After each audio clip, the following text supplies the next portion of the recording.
Can I spawn a firebug and have it just attached to the chain, or do I need to do this the hard way? Okay, good. At least that works. That might be an overlunky, like, treat for me. I'm not even sure if it does that by default. It might be that the game automatically attaches them, but I'm not really sure. So let's see here. What can block firebug flame? Is it as easy as just holding shit out in front of it? Let me get this guy stuck in a gap like that. There we go.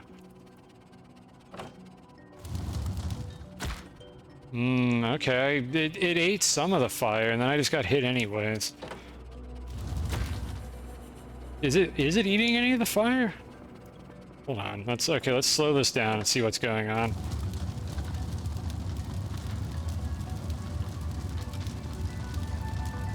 Yeah, these are FX, of course. Inconsistent, use a matic. We'll try a few things here. It's already looking like these are not using the same behavior. Crouch, I will crouch in a bit. No, you can see it right there. They're going right through the camera. This is not the same as the poison bubbles. There's something different going on here. Alright, so I've been told that a matic will apparently affect this somehow. How would that work? I don't know. Let's find out.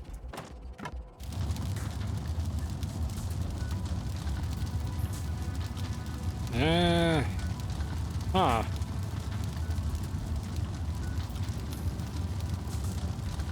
The fuck? Okay, that one got through, though. Okay, I'm gonna crouch now.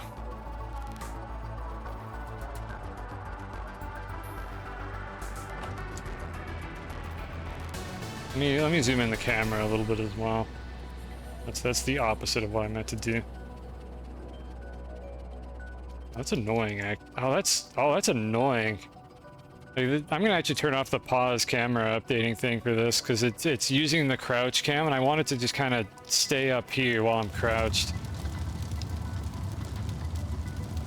Yeah, that subroutine is like processing the number of frames I'm crouched, even though no frames advanced. Drago, I don't know how hard that. If you're still here, I don't know how hard that would be to fix, but the crouch cam should probably like actually wait for you to be crouched for a specific number of game ticks. But I don't know like how exactly that works, or if that's just like a flag in the camera object itself. So I don't know if it would be easy to fix that or not. Like if the camera itself is tracking just how many iterations have been executed while you're crouched, then yeah, that'd be difficult to fix. I could set the camera bounds, I suppose. What the hell is going on with this? Like, why are some of these getting destroyed? And some of them are getting through and touching me.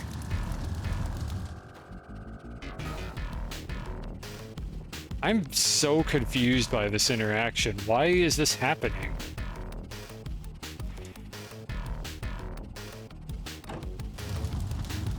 So that shot, yeah, that one gets eaten. That one skims and then it gets eaten eventually. That one get eaten. All those are getting eaten. And then that one there, this one right here is just like going through for some reason. And then it gets eaten.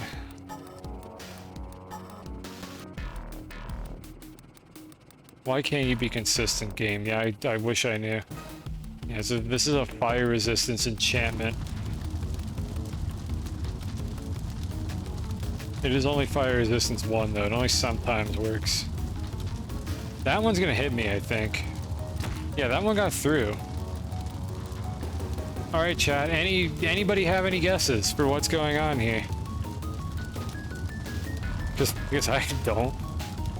You better protect yourself using a golden idol. Okay, let's try some other items. Well, I mean, so first of all, why does the camera do anything whatsoever? What is even different about the matic? The camera is even wider than the matic.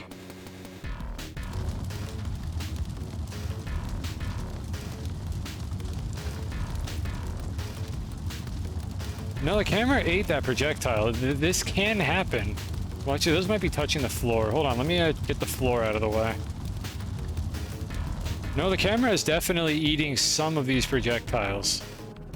Just not as reliably as the matic. When a fire projectile spawn, it gets its damage multiplied. Yeah, this game works in integers. I don't think that's quite what's going on here. Everything's an integer in this game, at least as far as damage is concerned. I don't think armor is a concept in this game, right? Like, nothing has damage reduction in this game. Caveman body. Alright, let's do caveman body. I will have to extract the body from the caveman, though. A rude awakening.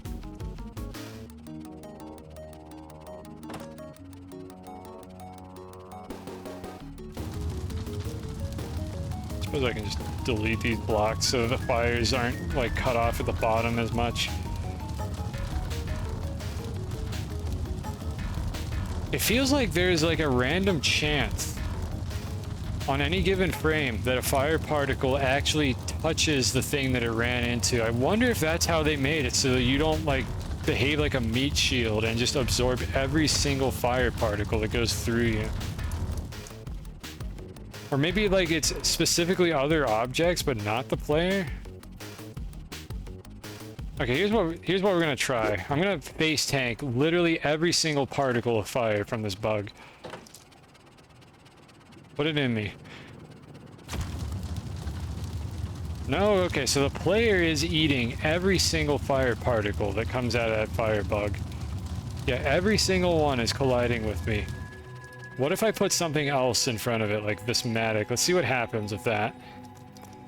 Maybe like held items just have a chance to take fire, to get hit by the fire particles for God knows what reason. Alright, so it's gonna get knocked back, and I'm gonna have to keep, like, putting it back in position. No, that ain't it either. It's eating every particle. But when you're holding it... It's also worth noting, it only took the knockback once.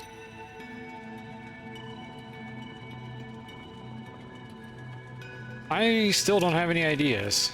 What with the caveman body? What happens with that if I, like, give it iframes? I'm gonna let it get hit once, and then I'm gonna reset it. No, then it eats everything. So never mind, that idea is gone. Yeah, and then once its like internal iframes are gone, it starts getting hit again. Which is interesting because the Matic had the same thing happen. It had knockback resistance.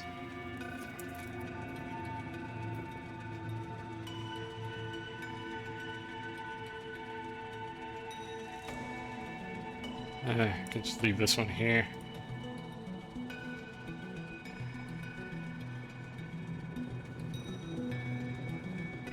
I wonder what flag is controlling that. I swear to God, if I see a stun timer on this Matic...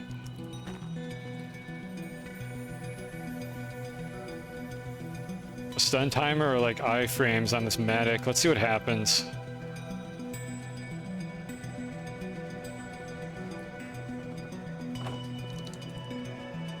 Try hanging on a chain, holding an item towards the fire. Okay, I'll give that an attempt. Or maybe I'll spawn a glitchy rope or something. I think if you have the right like texture ID on a rope, it also can't be burned. Okay, we got velocity. What else did we get here?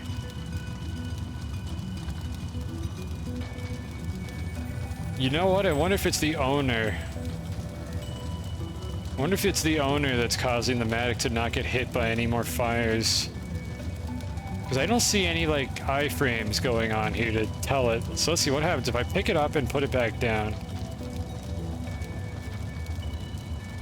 Yeah, there's no timers here, like, ticking down. Nothing is happening. I don't think Entity has anything relevant to this.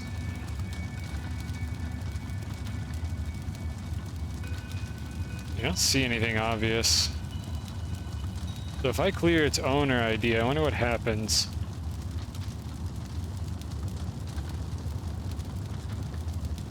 Alright, so it's getting hit by the fire. No, that's not it. What in the world is allowing the Matic to get hit once and then not anymore? Like, how is that even getting tracked? Maybe an unexposed variable? I feel like this might be important to understanding what's going on with this fire. Or it might not be.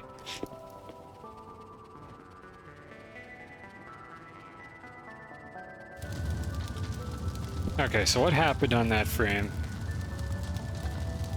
Knockback iframes. Yeah, that's the thing. There's always the possibility that something is not exposed in Lua. When you see behavior like this that seems to have some kind of like timer going on. Speaking of timers, why don't we set this firebug to never stop shooting fire? That'll make this easier. So let's see, what do we got here? 4466.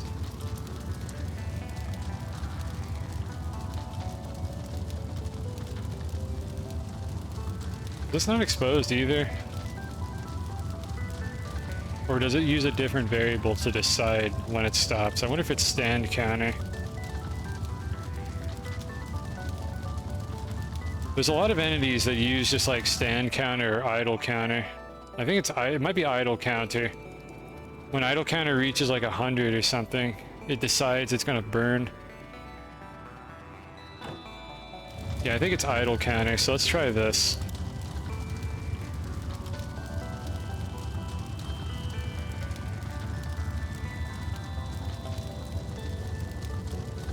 What's the ID on this thing? 4466. Set it to like 1 or something. Okay, let's see if that burns forever now. No, that's the opposite of what I wanted. That made it stop immediately. What the hell is controlling this then? Or maybe was it stand counter? Stand counter ticks up. Maybe it's stand counter. I don't know. Let's just try stand counter.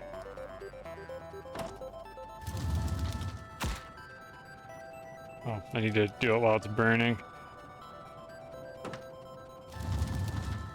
I'm missing something here, or there's a variable that's not exposed.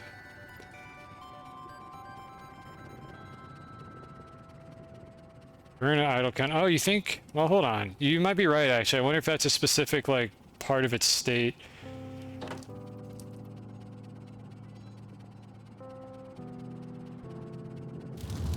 Starts burning at like 50.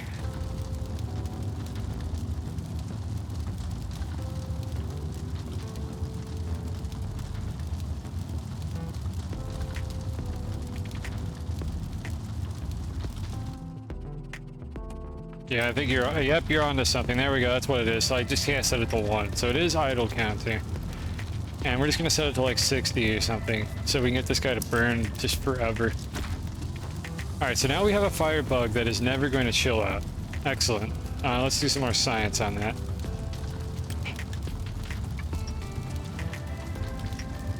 It hits the matic like a single time. The matic is still owned by the firebug. What is tracking this then? How does it know that it got hit by the firebug?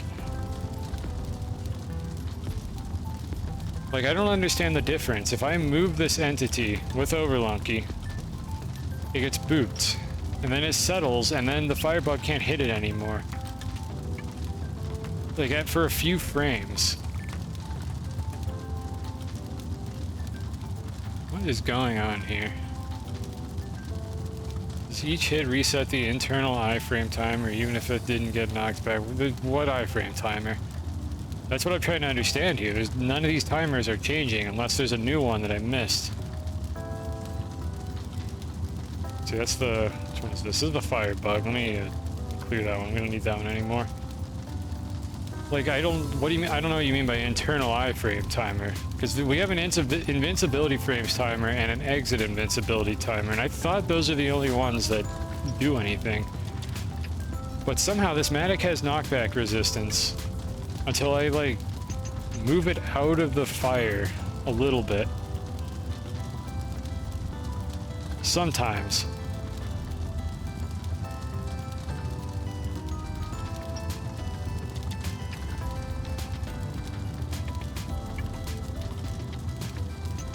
I don't understand. I don't see the pattern.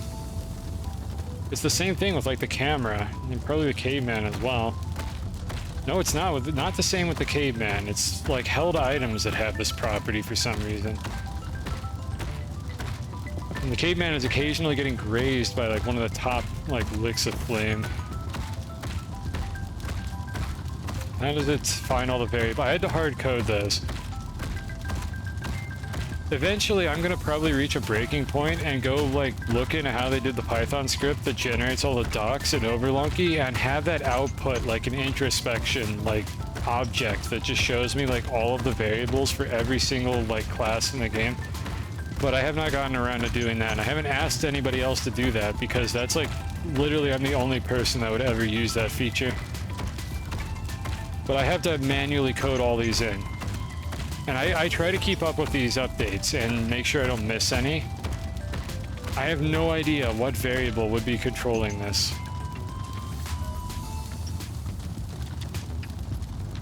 What other stuff does this? Eggplants get destroyed by these fires, right? Oh. Oh, no, no, they don't. Of course they don't. Why would they? Why would an eggplant be destroyed by literal fire? That's stupid, but obviously it should be destroyed by poison bubbles. What am I even thinking?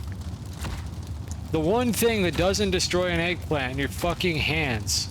This game is so stupid. Literally just poison bubbles will destroy an eggplant. Oh my god, this game is so fucking stupid. Also, I've mentioned this before, eggplants are immune to lava as well. Ghost pots don't destroy it.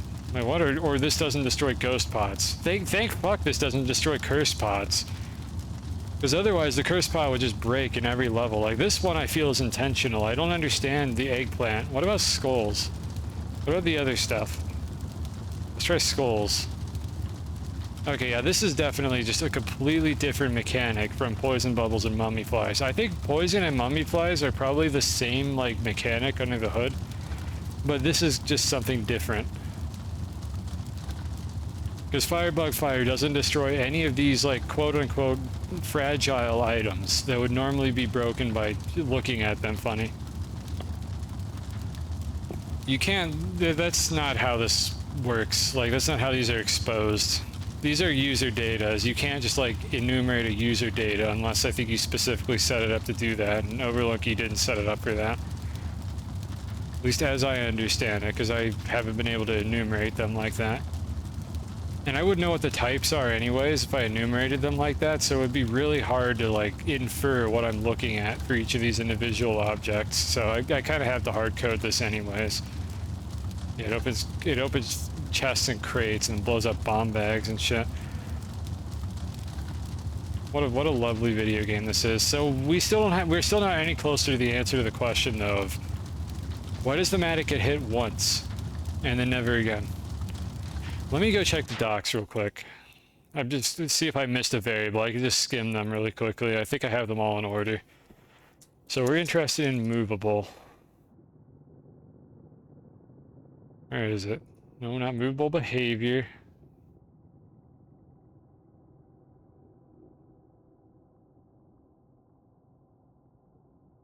Why did the music stop? The web page at this embed link might be temporarily down, or it may have moved permanently to a new web address. I just clicked the play button again and it worked the second time. Thank you, YouTube. Very cool. It's the same reason you can't enumerate through C++ objects. It's user data. Yeah, I think that's what it is. Like, I'm pretty sure you can make it do that if you go out of your way to set it up. Because there are user data that you can enumerate in Overlunky, like they've set up vectors that allow you to do that, but I think just by default, like the classes don't come with that functionality.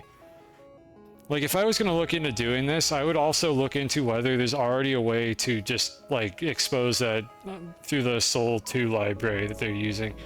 Like there may be a way to get the Lua library to already expose class structure just as an object somewhere that you can interact with, and I might not have to like make a script that does that myself, but I have a lot of things to do and have not had the time to look into anything like that because it's not terribly important, all things considered. All right, movable. I'm just looking through this list on my end. All right, we have all those. Idle. Yeah, so we have idle counter and stand counter, both of which were not named very well. I think like I forget what they are. We kind of know what they are now. One of these is like how long you've been while standing. I think it's the first one. And then I think idle counter is actually how long you've been in the current state. I think is what that actually tracks. It's something like that. But of course, I mean, there's no symbol table, so really all the Spelunky like script names, except for the entity IDs, are like just kind of just wing it and hope that we get it right the first time. Occasionally they get renamed, but for stuff like this, probably not going to bother changing it. Stun timer, state. Yeah, I don't see anything here that I missed. I'm pretty sure movable has been pretty thoroughly like figured out at this point. Like, movable is a super class that covers, well, everything that could move in this game, so pretty much everything but, like, floor entities. And I don't see anything here that I don't have listed on this, so it's not that. But I think camera just implements movable. Or Matic has purchasable. You know, I mean, let's try this with an item. Let's try the gold idol, because somebody mentioned that earlier. That's how many swings it has. It could be that purchasable has some like bizarre property that causes this interaction to happen. Let's try, we gotta try everything here. So let's go get a gold idol, because that should be a raw item that doesn't have any other properties to it. Is it just called idol? It's just called idol. Alright, what does this thing do? No, it kind of does the same thing. It gets hit once and then it just doesn't do anything anymore. Oh, what's the hierarchy for this thing? Just check it here, it'll be faster. Boy, we're racking up entities, aren't we? So item idle is not on my documentation. Why is that not showing up? Hold on. That usually means that the child entity, or like the leaf class or whatever. I don't fucking know what I'm talking about. That means I didn't set this up correctly. Give me a second to look into this one. Again, I had to set this up manually, and there are entities that I just missed for whatever reason, so it must have its own class. Oh, you know what? It has some trap behavior. That's why idle's not here. Let's see, I'm looking for just a base movable with no other properties to it to see if it does the same thing. So I'm just scrolling through the list right now. Probably like a rock or something I could use for this. I think rock is just a base movable. It doesn't have any other entity properties to it. So we can try this with a rock. I just want to rule out whether or not like the class structure matters at all. Oh, the rock got hit multiple times. And the rock is 60365. Yeah, rock is just a... No, rock is a... Oh, it's a fucking purchasable because the caveman can have it. Now let's see if it bounces. Yeah, it's the same thing with the rock. I just didn't have it close enough. God damn it, everything is a purchasable in this game. Gold idol has sub. Well, no, gold idol has properties for like triggering traps is the reason why it has a different class to it. What is a purchasable item with just nothing, not a non-purchasable item that won't like do anything? One that just sits there. What else? Sparrow's note. Where's Sparrow's note? Probably called like thief note or something. Idle note. Here it is. All right. Clearly this thing doesn't have any special properties. Probably does. Let's go. It's just a movable. All right. Yeah, okay, so it has nothing to do with being purchasable. Like, it just gets hit once and then it settles and doesn't move anymore. So we can rule that out. We know that's not what's causing this.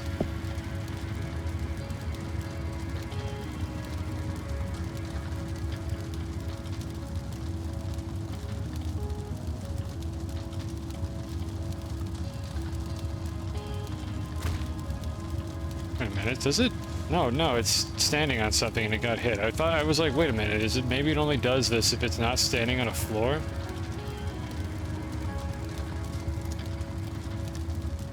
But it gets hit once. I'm so confused about this. We must be missing a variable. What about dice? Dice are horrifying. I don't even know how they work. I can't even figure out how they track like what number is on them. Or rather, I know how they track that. I don't know how they track like whether or not you even whipped them. think there's some unexposed stuff. What if you remove it? I tried that already. That doesn't affect it. Like, it's still owned by the ladybug. And I move it up here, and it's still owned by the ladybug, but it still takes the knockback, and then it just doesn't take the knockback anymore. Like, nothing changed about the ownership. It has been owned by the ladybug this entire time, and nothing has happened. But if I pick it up and move it a little bit, and it doesn't get hit by a fire particle for like a few frames, then it'll take a knockback.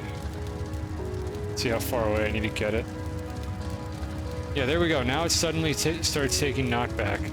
Like, I think there's an internal variable that we haven't exposed yet. That's going to be my theory. I'm going to check one more thing. And then I think we might have to just, like, resign to the fact that I don't know how this works. I'm going to go check to see if there are any unknowns. We're going to go look at that real quick. Let's go look at the source code for this in Overlunky and see if there are any unknowns for this object. Or just movable in general is most likely where it would be. So let's see, where is movable declared? Because I am terrible at navigating through all these. I think it's just in... Might just be in entities? Okay, it has its own header file. Okay, let's see, what do we got here? Alright, so I'm just checking if they have any unknown gaps. Let's see, we have a padding value, but it's... Oh, it's right next to the stand counter, actually.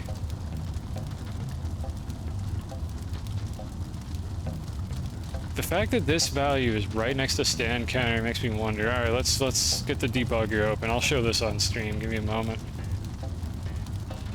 This is... So far, we have never discovered anything interesting when I open this debugger, but you know... There's a chance for everything. Where the hell...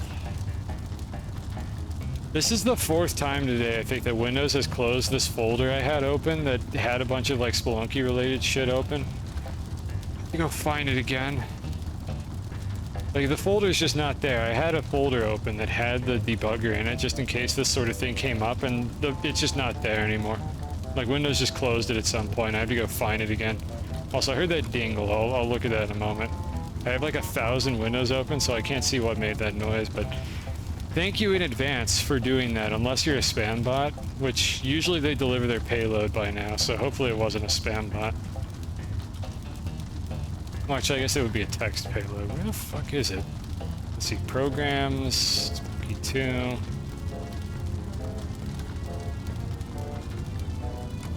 There it is.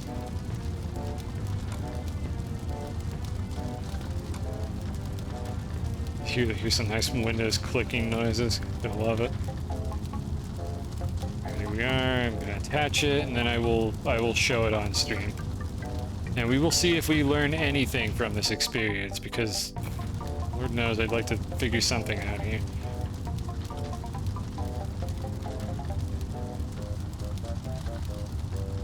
Alright, who did it? Oh, it was a raid. I've been ignoring a raid for like a minute. Hello, Poison. Thank you for the raid. Welcome to the stream. I have been streaming for 9 hours, so I am not going to be doing this for much longer. We're trying to figure out why is Homer... Don't worry about that. What we're actually trying to figure out is not why Homer is here. It's why entities, like, sometimes absorb fire from these firebugs, and then other times they just don't. Like, you'll see some of these fire particles are just getting deleted, but then sometimes they also go through this camera that I'm holding. And with the Matic, it's even more obvious when it happens, too. But you can see, like, half the fire particles are getting consumed by the Matic, and then the rest of them just aren't. And it doesn't make any sense. And it's confusing and weird. And also, eggplants are destroyed by firebugs for some reason.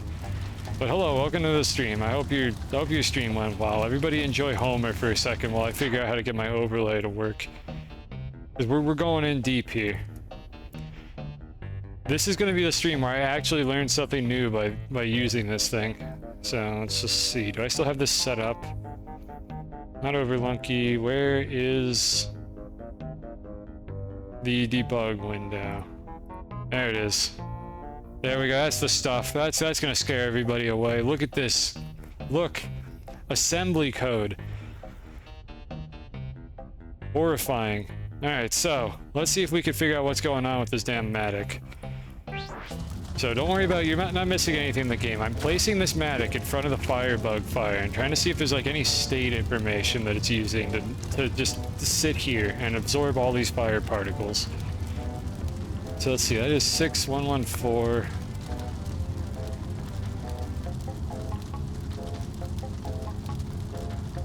I apologize if this is not what you were expecting when you followed this raid and or pressed the raid button on the stream, but this is what we're doing right now. We're trying to figure out if there's like missing data on this Matic entity. So let's see, what do we have here? So we have this unknown padding. Alright, but that actually doesn't have any data in it. It's not what you were expecting. Well, we're here. Oh, this is what you were expecting. Oh, I see. This is not what some of you were expecting. Understood. I don't know if this is going to lead anywhere. This is a dead end every time I do it. But we're just hoping that we discover something new here. Yeah, so it's just those two counters. And if I pick up the Matic in the game, which you can't see yet, and I drop it in front of the fire, it's going to get knocked back for a second here, which is going to update its velocity. I think. No, it's not getting knocked back now. Alright, it's on the ground. Why is it? It's just not even working now. There it goes. Okay, it just took knockback. Did anything important change here? Okay, the unknown padding value did not change at all. What if we auto refresh? Alright, so I'm gonna let it settle onto the ground, and then we're gonna see if anything changes. Alright, so the stand counter updated, it's settled on the floor now. Oh, no. Oh, you see that? Alright, okay, hold on a second. We got something here. I had to scroll down a little bit. Maybe we actually learned something new live on stream. Just based on my name. I'm happy to hear that. Thank you, Zombie Punk and Hands Off My Arc for the follows. I'm glad this is interesting to you. We got unknown variables. Alright, I think we might have discovered what something does. So let's see here. How am I gonna do this? It looks like we're not ending the stream yet. I want closure on this. I want to get closure on what we're looking at here. So I'm going to move the Matic off of that and turn on the refreshing. I'm just describing what I'm doing in the game. So we're going to turn on auto refresh. Let's see what happens to those values. So I am going to place the Matic in front of the fire. Like just place it on the ground on this frame. Those immediately update. The Matic gets knocked back. I feel like counter B is getting reset to 30 every time a tick of fire hits the Matic in the background. Okay, and that one settles down to 0. So the Matic, you can kind of see what's going on actually. If I leave the game running, how that keeps getting reset to 30. I think that's like how many frames the Matic needs to not be actively getting hit by the firebug flames before it will like become eligible to do it again. So what should happen here is if I set this back to 0, you should see the velocity get updated immediately. Yep, it got hit again. That's it. That's what that one is doing. So the bottom one is like a cooldown timer on how many frames it needs to take for the Matic to get hit by a fire. Or rather, basically the Matic has to go 30 frames without getting hit by firebug flames before it will actually get knocked back again. That is what unknown damage counter B is doing, apparently. What is unknown damage counter A doing? So just for a little bit of context, since I haven't shown this in a second, there might be late arrivals from the raid. This is what we're looking at in the video game right now. Is this Matic sitting in front of fire, and we're trying to figure out why it doesn't get knocked back. And then I put it in front of the fire, and it does get knocked back, and then it just goes back to not getting knocked back again. And it turns out there is actually a cooldown timer on that. Does this apply to trying to whip the same gem? Quite possibly. We can look at the whip entity after this and see if it has the same properties. Or the gem, rather, would be the thing that has these properties. In fact, just in general, I wonder if a gem has these properties now. So if I were to spawn in a diamond, for instance, I need to not pick it up. Yeah, it's looking like the same exact thing for the diamond. Alright, so the diamond is 89411. So if we go back to this, this is how discoveries are made, folks. Well, not always, but this is how I make discoveries. 89411. Item diamond. It looks like we have the same damage counter going on down here, so I'm going to unpause the game. Yeah, you can see it doing the same shit. It's like flickering between 30 frames because it is getting hit almost constantly by this fire effect. And if I move it further back, like this, you can actually see it tick down a little bit as the fire just like randomly misses it. And if it gets all the way down to 0, which it does occasionally, then it'll get bounced by the fire. There's just a small, like, random chance that none of the fire particles hit it for 30 frames straight. Let me go ahead and move it into the wall myself. Yeah, every time you see damage counter A, like, flicker a little bit, that means that the diamond is bouncing and the velocity updates because it takes knockback. So my question is, what does counter A do? We know what B is doing in this situation, and it looks like this applies to just about every item entity in the game. What is A doing in this situation? Yeah, how universal is the counter? Yeah, we see it's for the diamond. This is so bizarre. Alright, so let me change my stream back to the game.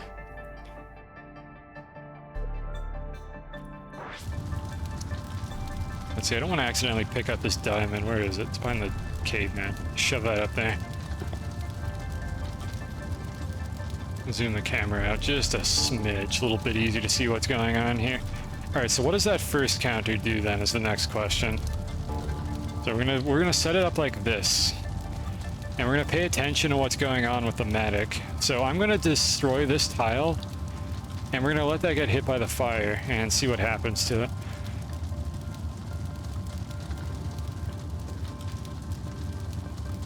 I know the font on this is a little bit small, but it's not moving, so hopefully at 1080p you can still see it pretty clearly because it's not really updating very often. Alright, right there, something happened. So counter A got set to 20. I'm trying to figure out what counter A does. We know that counter B is the one that gives it like knockback immunity. When that counter is greater than 0, it will not take knockback from the fire. And possibly other things. I don't know what the other implications of this are. So that just ticks down. What is it counting, though, is the question.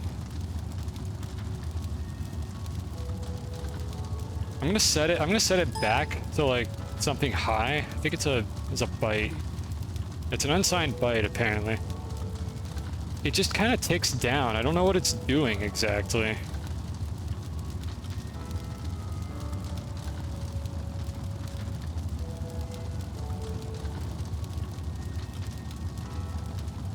Anyone have any intuition as to what this might be doing here? Like, it just seems to tick down after the first hit that the matic takes. Like, I'm currently stepping forward in Spelunky, like, frame by frame, and that counter is just going down. I do not understand, like, what purpose it is serving. The matic's not moving, nothing else seems to be changing. It's just, maybe there's just, like, 2 damage counters, and one of them just isn't really important. What if I set this one to 0 first? What happens?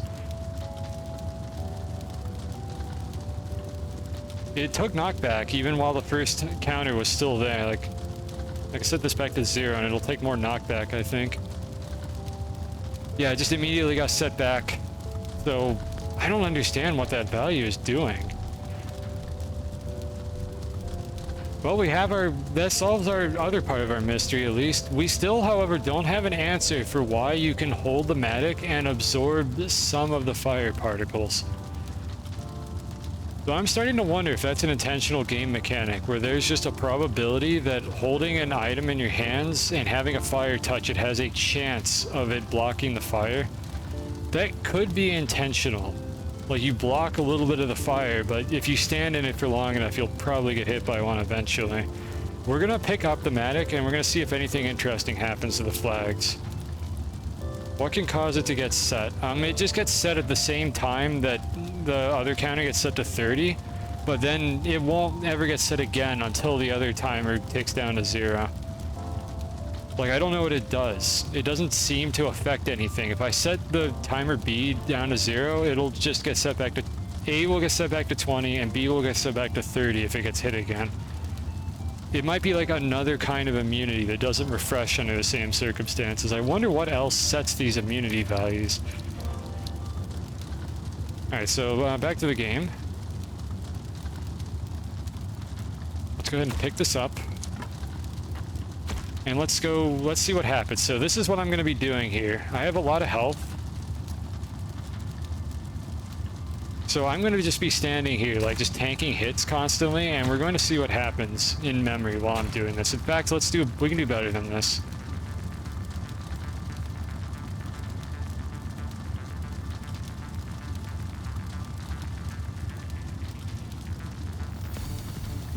There we go. No, that's not, there we go. Now there we go. Okay, so we have 99 health forever. Every single frame, my health is getting set back to 99. So we're not going to die. One for damage and one for knockback, and they implemented those for items. It's attached to movable, so it kind of inherently just exists for every single item.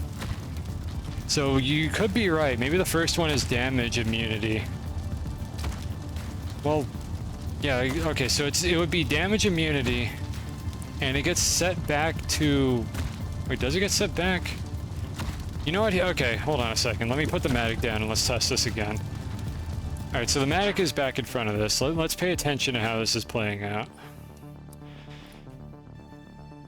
I had to discover this at the end of the stream, didn't I? Well, we're going to be going for another hour, aren't we? Alright, so this should be showing on stream now. So what would A be? I'm going to drop the Matic in front now. Yeah, A ticks up to 20, goes back down to 0, and then as long as counter B is still like getting reset, A won't reset at all.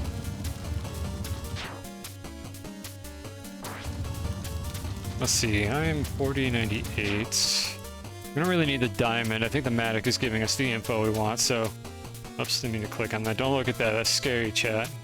It's assembly. We don't want to deal with that. So what is going on, like, with the player character if I just stand in front of this and face tank this like an idiot? Let's see what happens. So I'm moved myself in front of the fire now. They both, like, tick up at the same rate. Like, they're not even being used the same way. Alright, frame by frame, let's see what happens when I take one of these. Alright, so when my invincibility frames end, one of the fire particles is going to hit me now. Yeah, they go up to 20 instead, and they both tick down at the same speed. In addition to some other unknown variables, you can actually see at the bottom there. So I don't know if one of those is related to falling timer. I'm gonna get it on a rope because that'll prevent me from having the falling timer update. And let's see if that changes this. Oh, never mind. You get knocked off the rope, right? That's not gonna work. I thought you stay on the rope if you're doing this. Maybe if I hold up, I stay on the rope.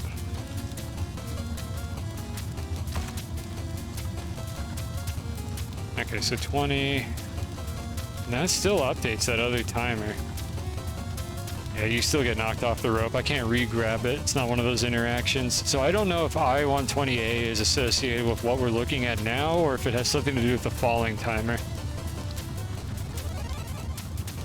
And then my iframes end. And then I wait for a random fire to hit me, and it just goes back up to 20. So if I set my iframes back down to 0, like immediately, what would happen? Would I just get hit again?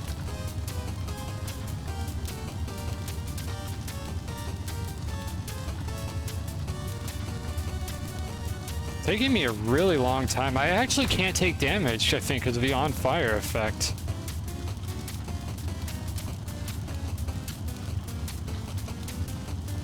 This is so bizarre. Okay, I can take damage from that. Or maybe I just didn't, maybe I did take damage, I just wasn't paying attention. I was a little far from the fire. Wait, why do I have exit invincibility? I didn't even notice that. Why the hell do I have exit invincibility? Isn't that the thing that makes you immune to bombs? Hold on. I didn't even notice that. Why is that giving me exit invincibility? Or is there something else that makes you immune to bombs? This is so bizarre. Okay, I need to change my setup a little bit. Okay, so I'm going to switch back to the game. Nothing here has really changed. Yeah, am I immune to explosions, or am I not understanding what exit immunity does? Or maybe there's a different immunity type for explosions. So let's see. I'm looking at the debugger still, so let's wait till I get exit immunity. Alright, I have 30 frames of exit invincibility. No, I still took that hit, so there's something else that gives you that immunity, and I'm not sure what it is.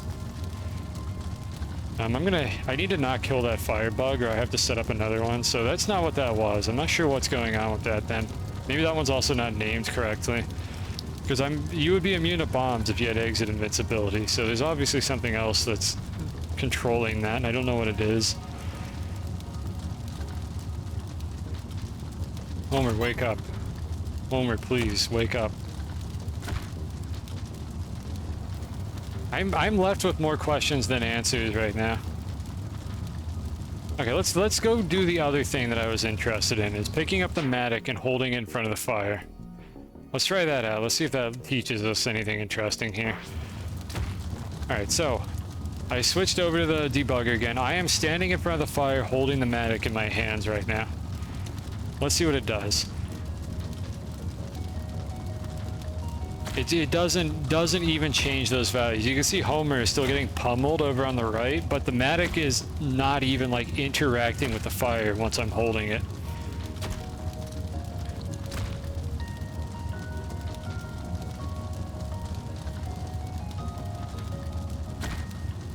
Yeah. Why is that value? Like, why is that set to 12? What does any of this do?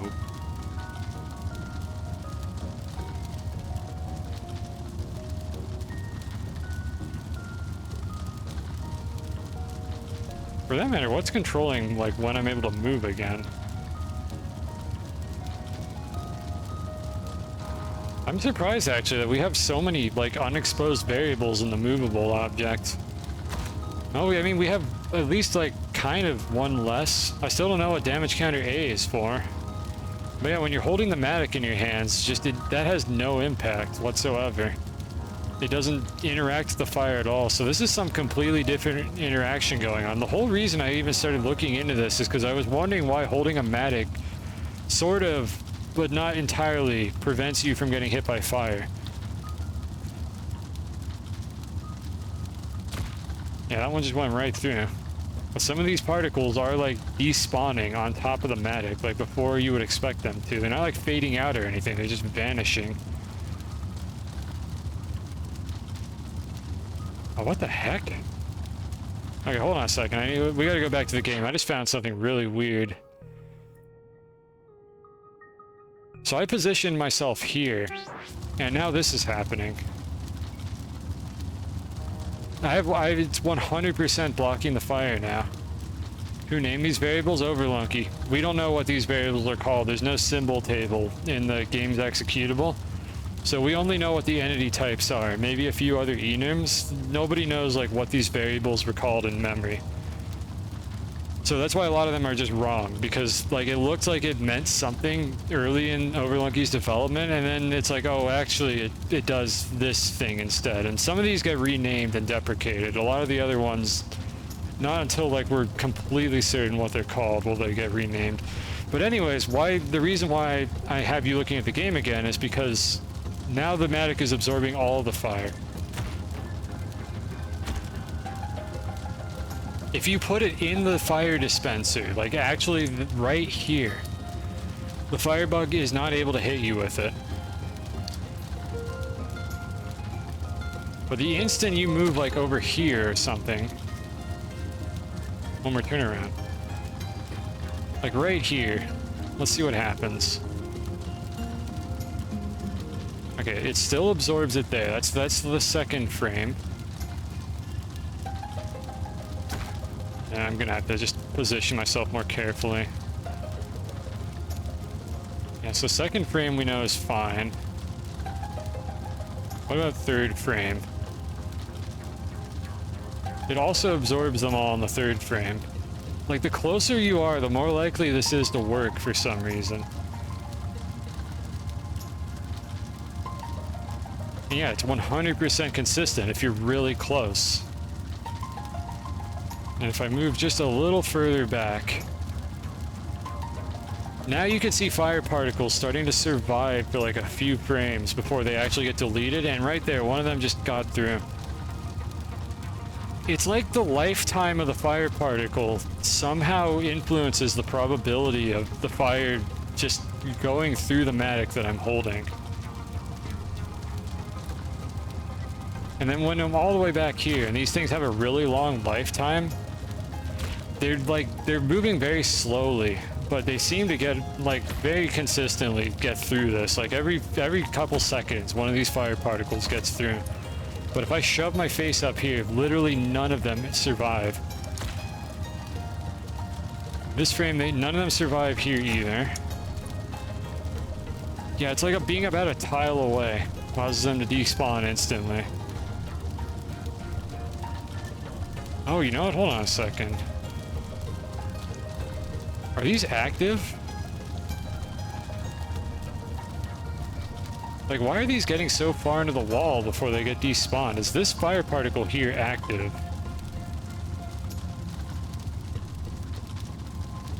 For that matter, can fire go through walls? I'm starting to think there is a random chance on every frame that a fire particle will, like, go through an entity. Oh my god. Who programmed this game? I think that's what it is. I think the further the fire is from the bug, the higher the probability that it passes through something that would have otherwise consumed it. Like, this situation that I'm standing in right here doesn't come up very often, but you can just get hit by the fire sometimes because it just goes through shit. Well, who asked this question? Was it Cloyce, or who wanted to know about, like, why this works? Because I think we have our answer. Game design indeed. So this has nothing to do with that variable that I was looking at in the debugger. I'm going to make a note of that and maybe look into that more on my own time because it'd be interesting to know. But these fire particles can just fucking go through terrain.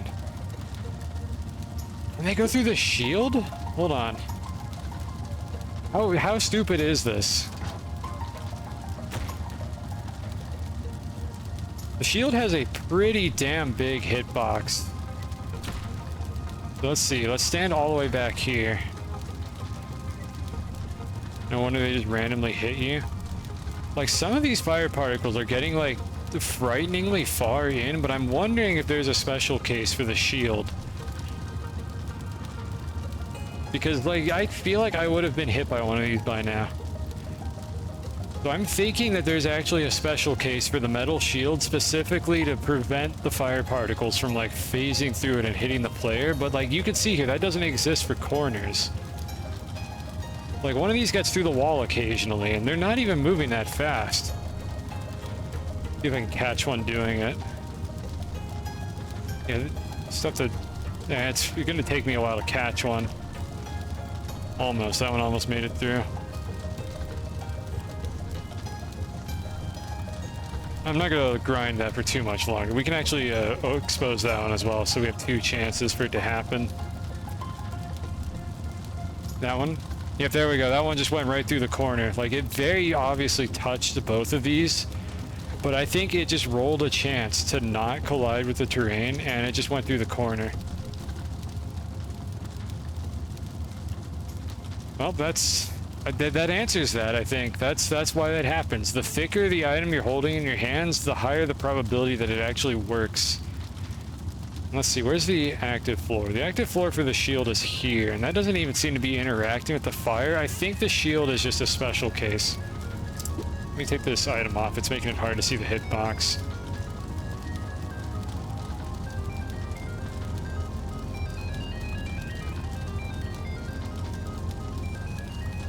I'm trying to understand, like, when these are getting despawned, because, like, this one right here just touched Homer, and then it despawned anyways, and I wonder if it's something like, if they're just coming from this side, then the shield is just hard-coded. What if it's dropped? Well, if I put it here, and get it to have that, like, 30-frame thing.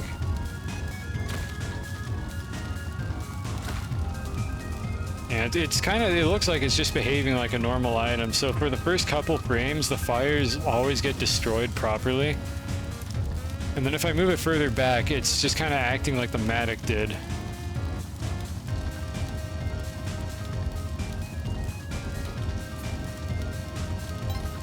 Where the shield itself probably has the same flag, like damage timer B or whatever is probably set to 30 right now. So it's not going to take any knockback, and it's absorbing all the fire because, like, statistically, it doesn't seem like these fire entities have a chance of getting through it. So what is this entity? Item, flamethrower, fireball. We still have something interesting we can look into, which is this probabilistic, or is there actually, like, a number of frames spent colliding, like timer, that these entities have? So item, flamethrower, fireball. What is the type on that?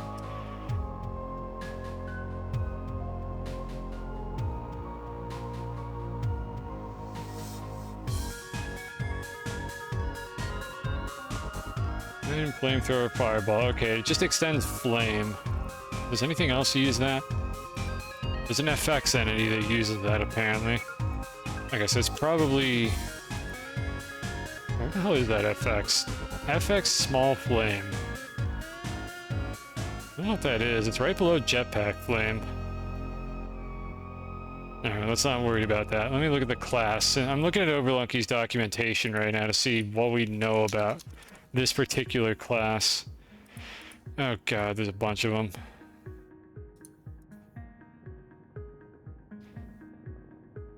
Here it is. Flame. Sound and emitted light. There's not a whole lot going on with this. I don't know if I'm going to learn anything from this. I mean, there could be more unexposed variables. Snails always absorb it because of their special fire. Do they? Or do the fires just go through sometimes? Let's try that. I don't know if we're going to learn anything new about this from just trying to find more variables. Alright, so let's see what's going on here. Yeah, the snails are kind of, I don't know, sometimes it gets in for like a couple frames. Let me move it further back. No, they don't seem to always absorb it. It takes like a couple frames. Yeah, you can see some of these are like interacting with the snail for a few frames. I haven't seen any go all the way through, however. That one almost made it through.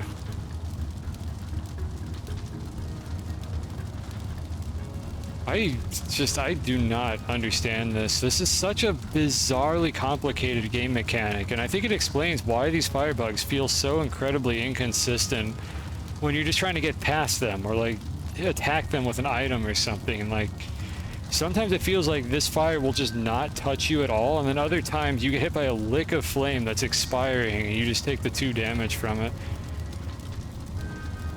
Like the snail, it almost feels like the snail has like a higher probability of absorbing a fire particle, because very, very few of them are actually getting through it, if any at all, from this distance.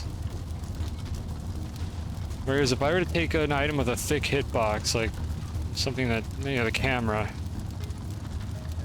and then get it to settle. Oh, there's the snail. Actually, no, honestly, it feels about the same.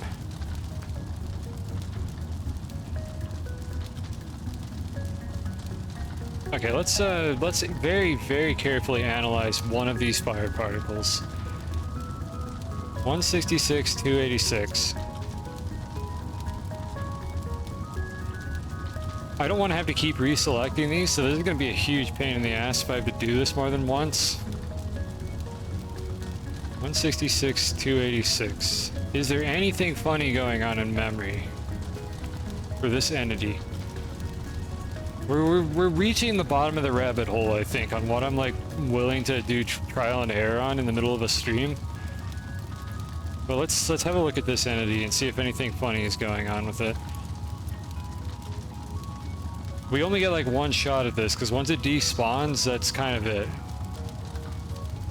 So we've got flame, sound, there's no unexposed variables, but that doesn't mean they don't exist. There could be variables past the end of this structure that haven't been found yet.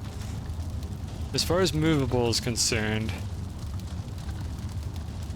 let's see. I'm trying very hard on my end to keep track of it. I'm frame advancing forward right now. Okay, that fire particle that we're tracking just came in contact with the camera. I don't see anything obvious going on here. None of these variables updated. And let's see, like, what happens to it. Does it have a state? I forget where the state value is stored. Is that movable? Oh yeah, here it is. Okay, it's in state 1 right now. So we advance, it's just still in state 1, its stand counter is the same. It's still here, it hasn't died yet.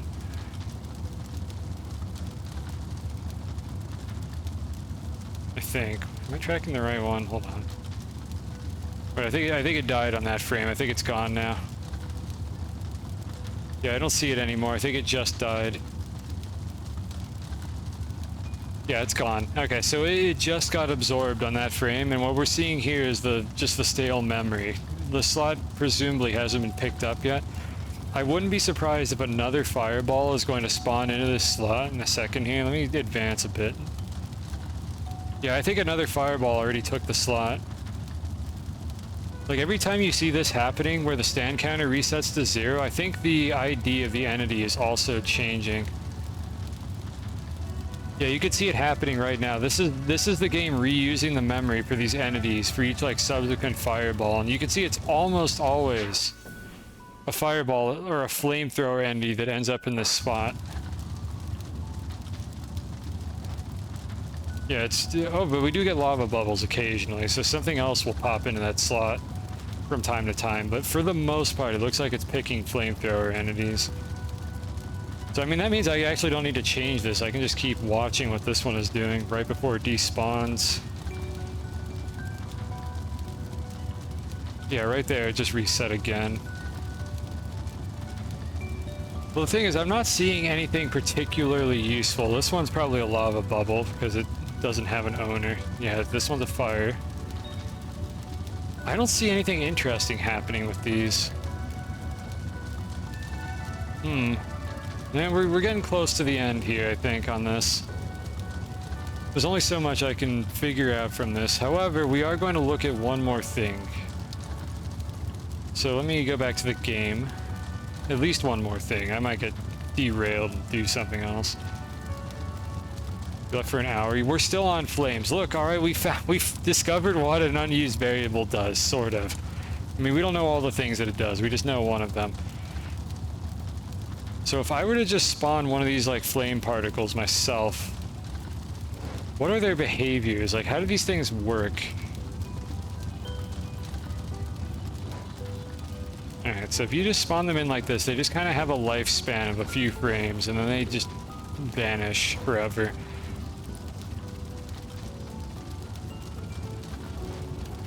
Yeah, you can see it. Let's do this frame by frame. You can see it disappear like 2 frames after. So I spawn it, it exists for 1 frame, and then it vanishes.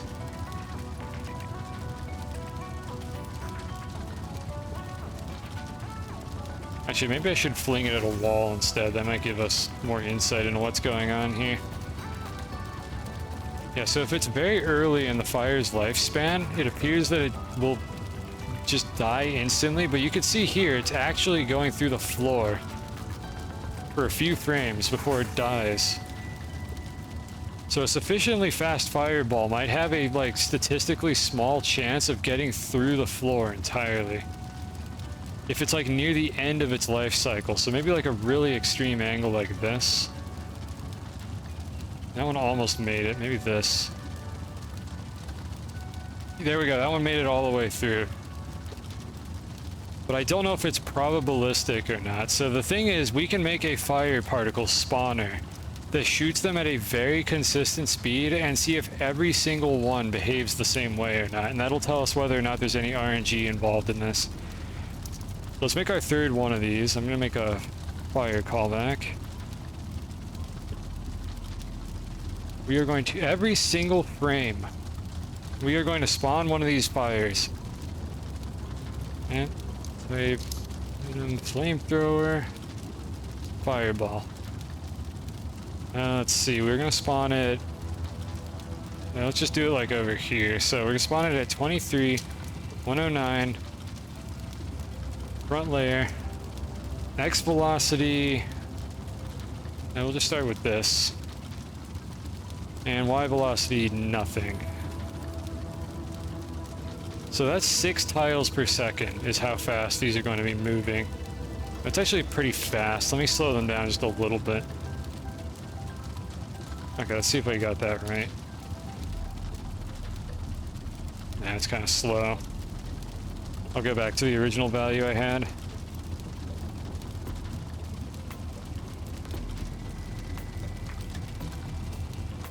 Actually, we'll ramp it up a little bit. I want to see them like penetrate through walls and stuff. All right, so here's our improvised flamethrower.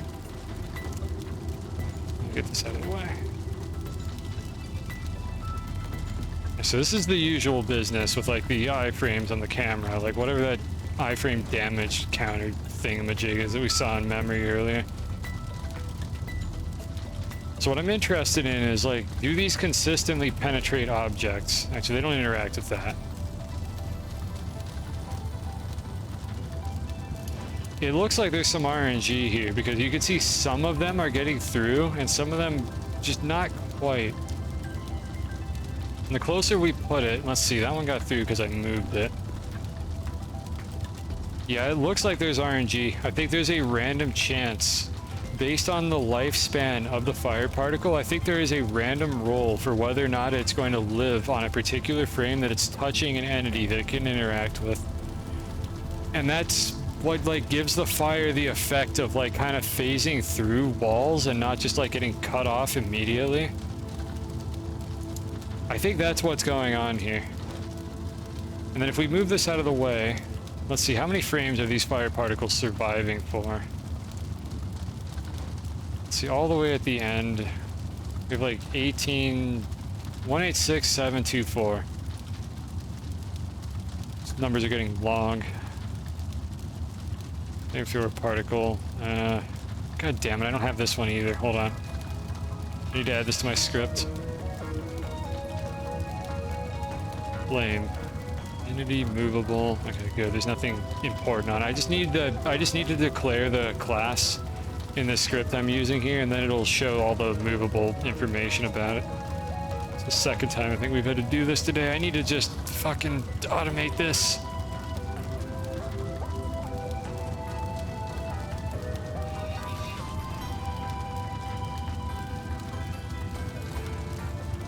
I'm getting tired of hearing this fire particle effect. I'm about to mute the game.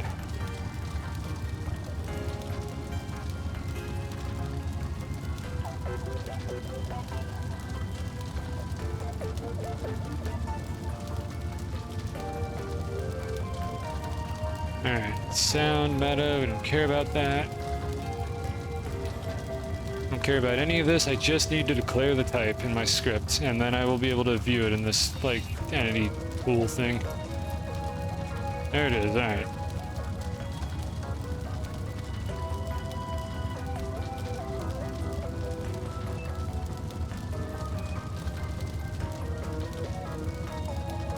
Did that one despawn already? Let's try a little higher.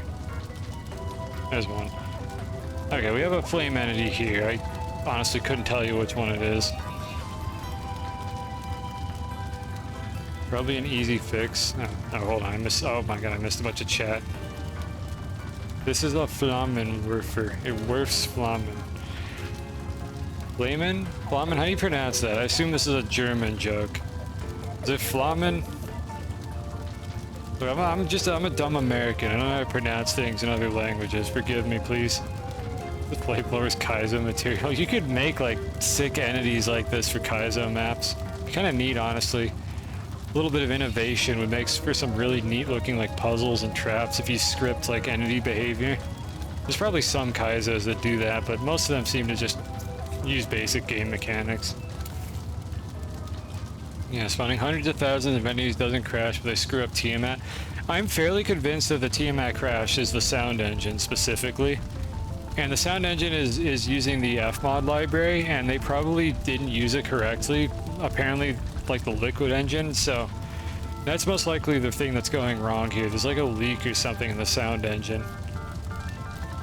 Yeah, they didn't run 4-player Drainomat. I feel like if you had 4 players that were just like absolutely cracked and everybody did a perfect like 3 like shots per second with power pack and freeze ray, you might be able to finish it before the game became unplayable. Like, it would probably still start lagging, but I feel like it would be possible, just really, really difficult to do it correctly. Well, it's easy, but you have to do it in under 5 minutes, which means everybody needs to have a power pack, everybody needs a freeze ray, and everybody needs to be on point about getting in the water and immediately, like, cleaning out a segment of the water. So, like, yeah, I'm pretty sure it is possible, but also I'm pretty sure freezing the water will cause you to lag sooner, because I remember having that happen when I tried to do that in like online co-op. It actually got laggier faster when we had like 2 freeze rays or 3 freeze rays or something and like 2 power packs. So like it's gonna be rough. Anyways, what are we actually here to do? I was here to check out the movable data for this particular fire entity. Stand counter 78. Oh, it just despawned after 78. You know, I wonder if the despawning is also random. Let's just go up a few more entities. Alright, let's see what this one does. 74, 5, 6, 7, 8. No, it might be 78 actually. I guess that would explain why they're all despawning at the same point. So by default, these things survive for 78 frames. And they have kind of like a slow drag effect on them by the look of things. Yeah, this one's at 78. I think just what, I don't know why that's the number that they picked, but that seems to be what it is. It's either that or they despawn when their velocity starts to reach 0. Could be the other thing. That would explain why it's this really weird number. Well, how long do they sit around then if they have 0 velocity now? Because that one wasn't at 0 yet, so... How about this? No, they kind of sit around for a while. That wasn't 78 frames though, was it?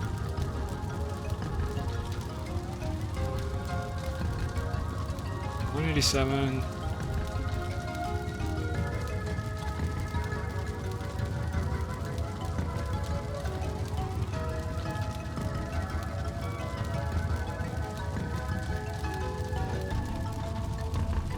You know what happens? I think it dies after a distance. I think when it reaches a low enough velocity, the game like kills the fire particle, and that's why these ones maybe actually hold on.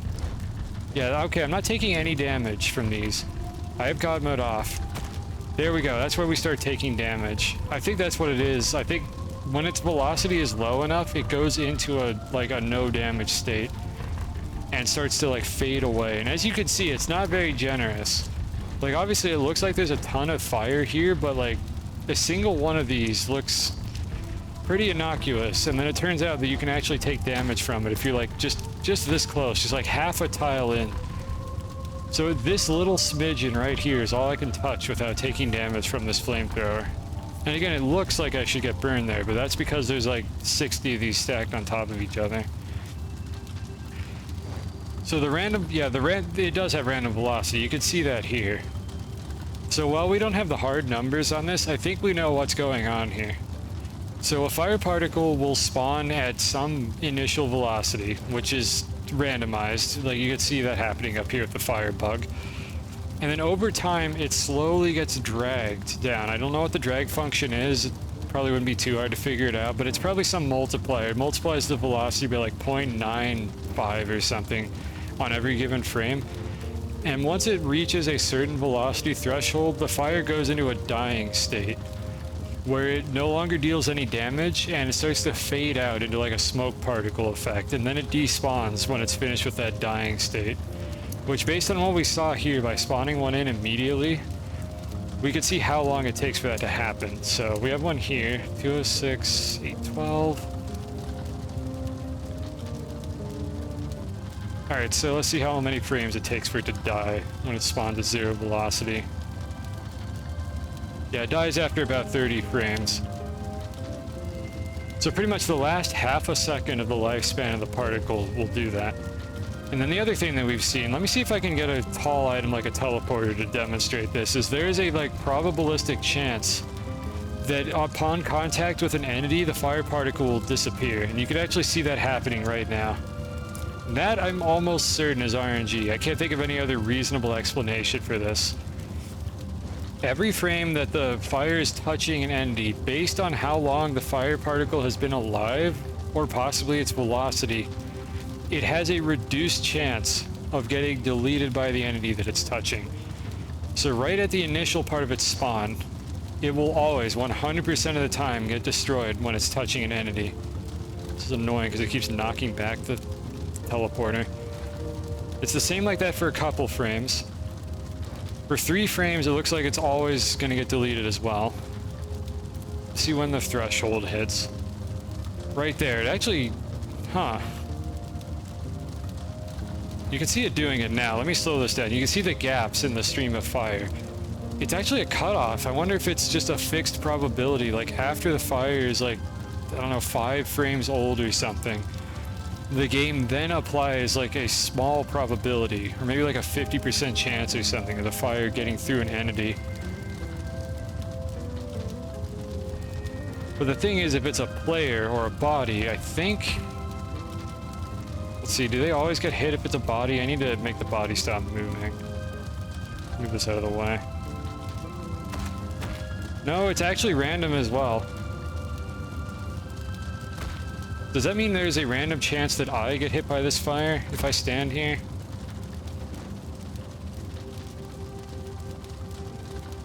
I can check my iframes using this. Alright, so pay attention to the invincibility frame timer down here near the bottom. Oh, it's under the chat. Hold on. Pay attention to the invincibility frame timer. Well, there's no chat right now, but it would be under the chat.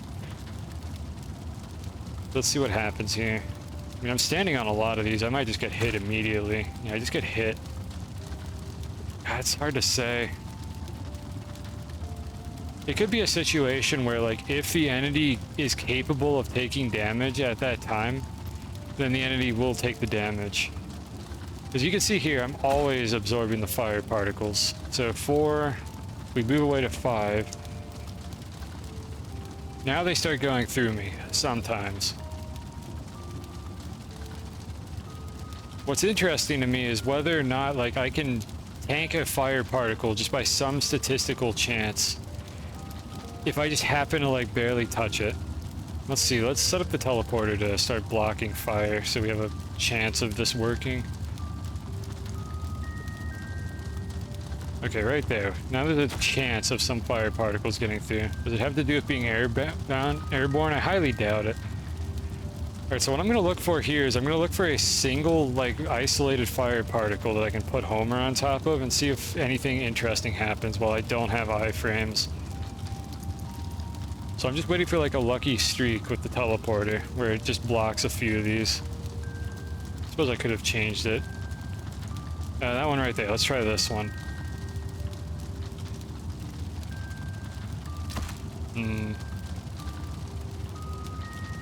I think I got hit by it immediately. Let's see, what frame do I usually see the hit on? So if I stick myself in the flamethrower... No, I actually didn't get hit. I ate the first frame and didn't take the damage from it. I ate the first fire during that test I was doing right there. Let's make this a little bit easier to do.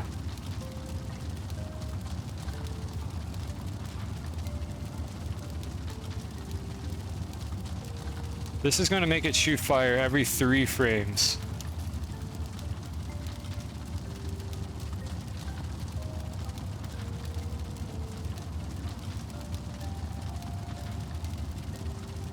Alright, so our flamethrower is a little bit more chill now. Just a little bit. It's shooting a fire every 3 frames. So that should give me more opportunities to do experiments on this kind of thing. Alright, so now we have a small probability of one of these getting through.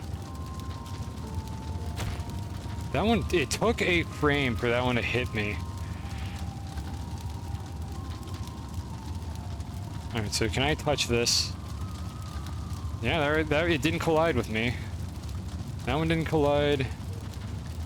That one just passed straight through me. I don't have any iframes right now. That one hit me. Let's see, I'm waiting for my iframes to end. I think there's just a random chance. That's why these feel so damn inconsistent. Once the fire isn't directly in front of the firebug, there's just a random chance that it interacts with you. And there we go, that one hit me at the very end. I want to see if I can get one of these to go through me if I'm just like running towards it. That'll confirm my suspicion that you can just occasionally not get burned by these. Not quite. It's close.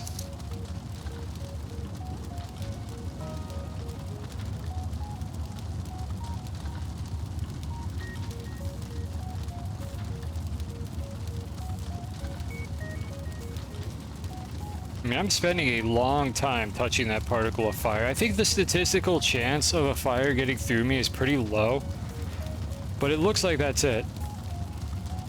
Oh god, what if you had to RNG manipulate this in a task?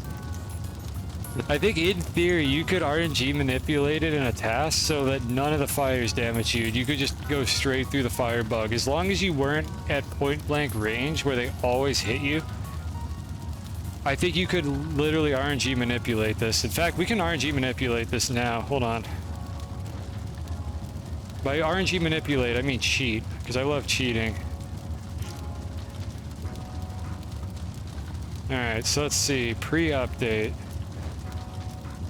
Absolute monster. I'm sorry. Enjoy your sleep. I thought this stream was going to end like 2 hours ago, but here we are. Alright, let's see here. I don't remember what this API looks like. Hold on.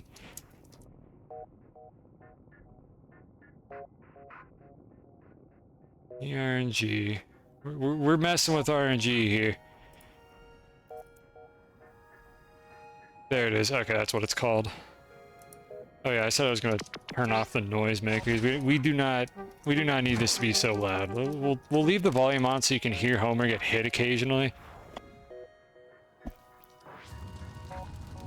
Okay, yeah, that's a lot better. I should have turned that down ages ago. It's agitating the hell out of me too. Alright, so what we want to do here. First of all, it's pool 2. It's always PRNG pool 2. PRNG set pair. PRNG class. I'll just type 2, it's easier. There's 10 RNG pools that this game draws from every time something random needs to happen, and I'm guessing it's 2. It's always 2. It's got to be 2. We're just going to set it to 0 at the beginning of every single update. And you can see what's going on here now. That affects a lot of things. When you mess with the RNG so that it always returns the same exact result, you get some interesting stuff happening. So that's what's going on there. You'd think the game was modified. It's honestly interesting. Like, I actually want to do like a run with a mod like this where I just hard code all of the RNG to a specific value at the start of the run, and every single RNG call to that pool will return the same number. And then each run would use a different initial value for the pool. And it would be amusing, because what I could probably do here is change this. I don't know which part of the pair matters. But yeah, you can get like a different fire trajectory. You can see this is actually spawning different ones as well. There's little puffs on the side. I might want to remove other RNG consumers from the level. 0 is always going to act weird like that. Let me remove some RNG consumers from the level. So torches, we want to delete all those. I'm gonna delete lava as well. There's lava in the level, and that's definitely pulling RNG. I don't know if it's pulling the one we care about, but let's go ahead and get rid of it anyways. Gold bars also pull from that RNG pool.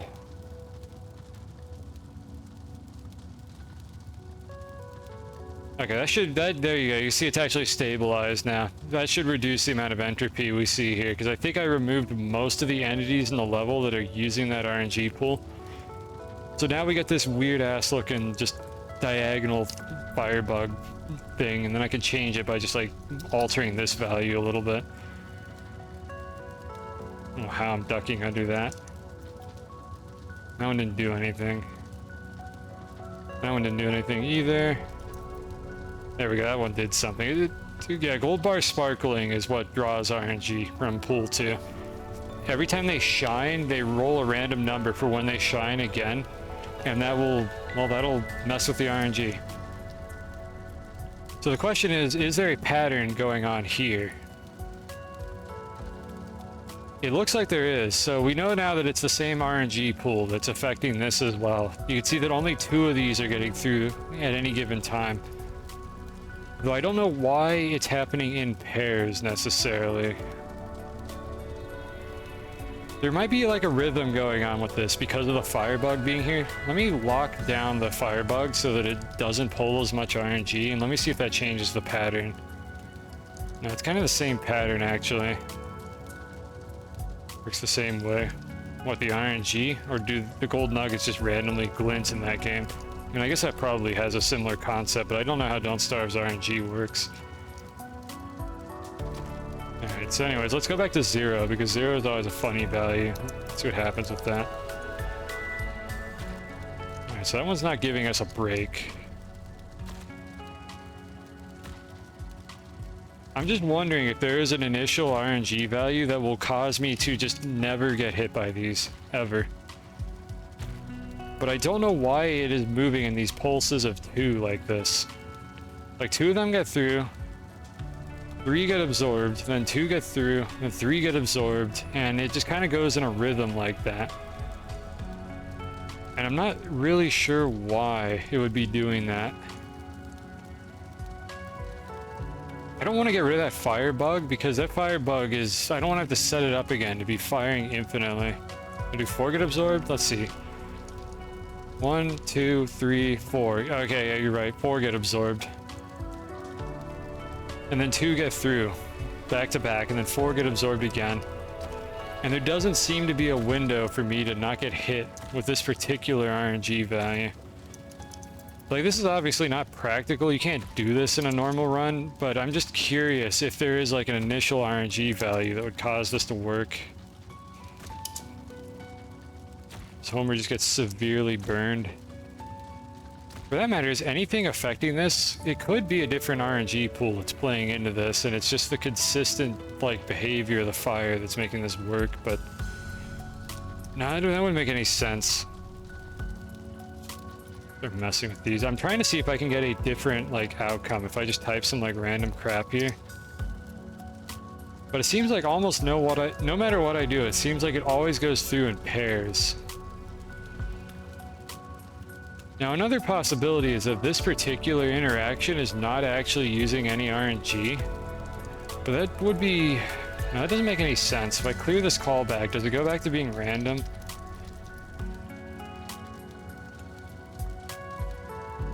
No, it's actually still consistent, even though I'm no longer doing that. Oh, actually, you know what? No, it's because I'm an idiot, and I just created like 70 callbacks. I didn't cancel the previous ones. Alright, hold on.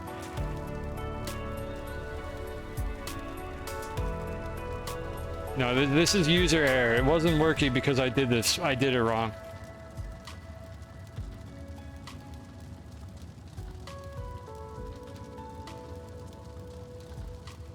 All right, there we go. We got rid of all the weird callbacks. So let's go ahead and respawn our fire particles.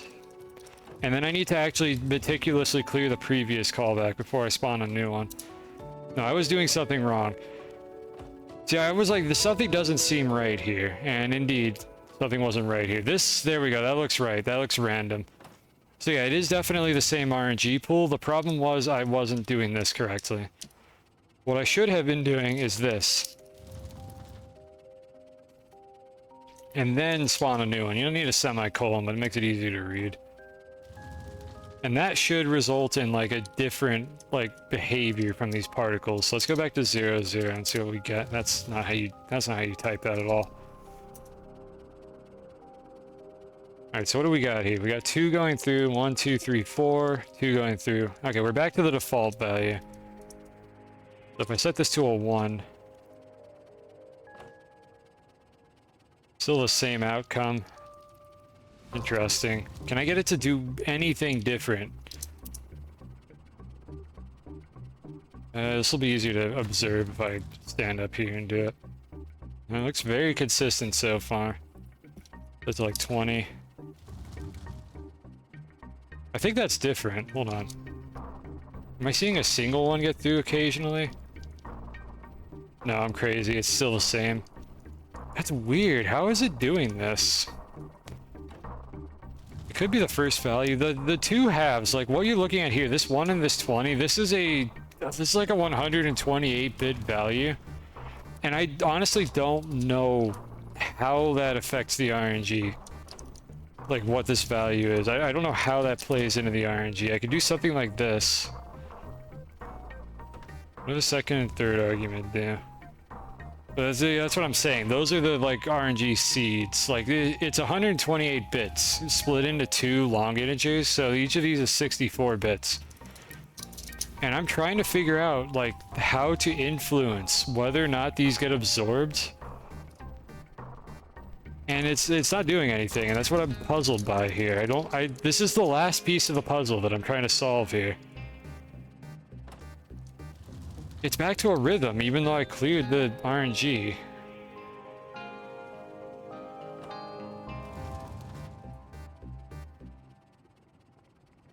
Yeah, you can see particles is getting a workout here. Particles number 2 is the one that we're looking at. It's not actually particles. I think it's actually for items and active floors, but it's very hard to figure out what exactly these are doing. So, like many things, it was named before we fully understood what it did, and nobody knows what the actual names were in development. Pool 2, like PRNG Pool 2 is used by almost everything in the game that happens like during a run. And then level gen, which I think is... Which one is level gen? Oh, up here at the top. Level gen is obviously level gen. Entity variation is used for some, like, entity behavior, and then particles is used for, like, nearly everything in the game. There's a few others here that we don't even know what they do exactly. One of them's for liquids. FX is, in fact, very rarely used for FX, so it's really tough to say at this point. But despite how volatile particles is here, why are these getting through every 2 frames? I thought I cleared all the callbacks too. Like I've been meticulously clearing this callback, so this RNG value is like not even normalized anymore.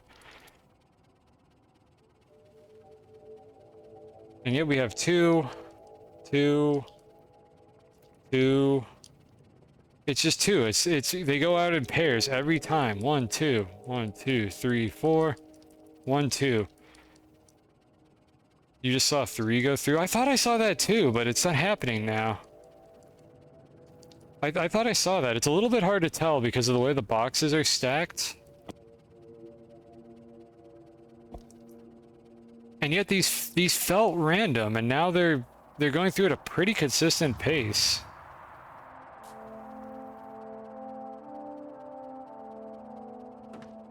But if these are not polling RNG, then what is?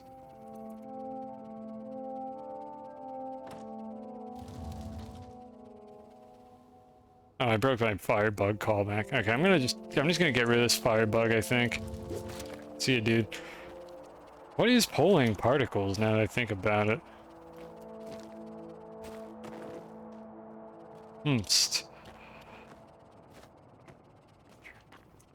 We're repositioning.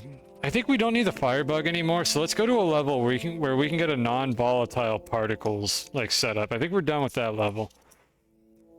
So I can smart delete all the gold bars and all the torches. And you can see there, now particles stopped updating.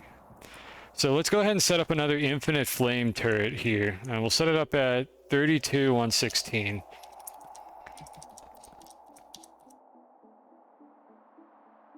Let me set some variables as well. Let's see, I'm just going to set rate, level 3, BX. This is just super shitty, hacky code that we're doing here. But I'm making a couple globals so that I can change the behavior of this thing without actually having to recreate the callback. But I'm too stupid to, like, just make these also variables that I can modify, so it's just going to be hard-coded to spawn in this spot. Okay, and then rate. This is the inverse rate, but it gets the point across. Oh. Let's see, how are we doing on health? I need to make that callback too.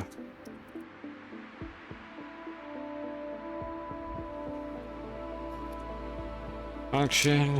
It's a little bit tedious to type this in every time. And pre-update. P.health equals 99. Alright, we are not going to die anymore, so I can just stand in this fire as much as I want. And if I set VX to be higher, that's not it. If I set VX to be higher, the fire will go further. So we now have the ability to control this a little bit. Set to something like that.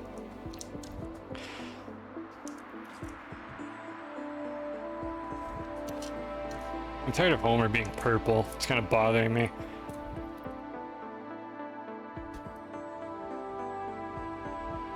There we go. Did you get rid of that pesky elixir? We don't need that. Okay. Let's see. What was I trying to figure out here? Let's go get like a teleporter or camera or something. I'm going to zoom the camera out a little bit. There we go. It's a little bit easier to see what the hell's going on. So you can see these are pulling RNG like mad right now. Even though they're not really doing anything, they are absolutely destroying the RNG. Even if I block the spawner itself, you can see it's pulling this like every 3 frames. 1, 2, 3, 1, 2, 3, 1, 2, 3, 1, 2, 3, 1, 2, 3, 1, 2, 3. I don't even know why they're pulling RNG when they spawn in, but this is using so much RNG right now. But if I place a teleporter in front of it, what is going to happen here? Are they going to bounce? Or are they going to, like, go through it? Let's see, so that's the 4th one. Okay, the 5th one is the one with the statistical chance. 1, 2, 3. 1, 2, 3. They get through it sometimes. Like, this is without any RNG manipulation. I don't think I have any callbacks messing with the particles right now. And they get through in rhythmic pulses like this, which makes me wonder, does this actually have something to do with, like, the frame counter instead? Does this not even pull RNG, and it's just something else? Because there's other variables associated with these things. It could be some other, like, visual effect. Is it the TP position? Well, I don't know. Let's move it back a little bit. That is getting very annoying. I need it to... It's going to get knocked back until I set that value. Got a floor here. Alright, so the TP position. Let's just drop it, like, right there. Yeah, it's slightly different now. Well, now one at a time gets through, but the point is it's at a rhythm, which means that the probability of one of these things getting through the teleporter is not actually using RNG.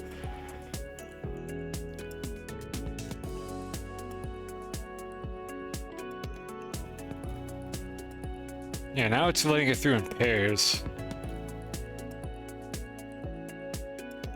And then this one here is as close as I think I can get. This is letting triples through.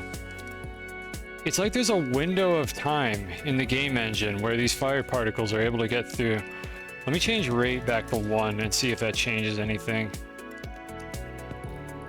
Yeah, it's letting through 3 at a time right now. 1, 2, 3, 1, 2, 3, 1, 2, 3, 1, 2, 3. Yeah, it's letting them through 3 at a time and then 3 of nothing. It's cool, but it's truly spaghetti. Yeah, yep, I'm trying my best to figure out what the heck is going on here. Could be something else like collision mechanics. Well, the thing is, all of these fire particles are identical. What would be different? I don't understand, like, what would fundamentally be different here.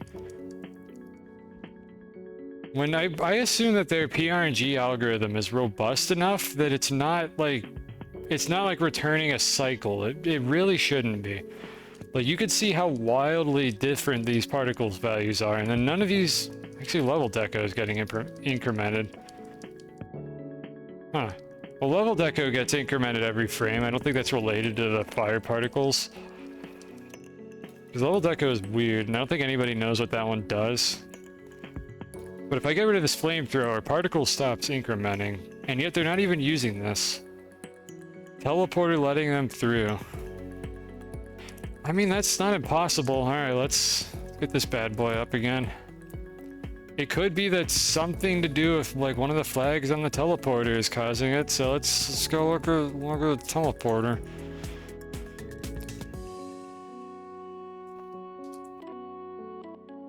I can't search by that. I was hoping I could just... Or part of the entity name. Can I not? Do I have to type the whole name? How does this work? Who made this?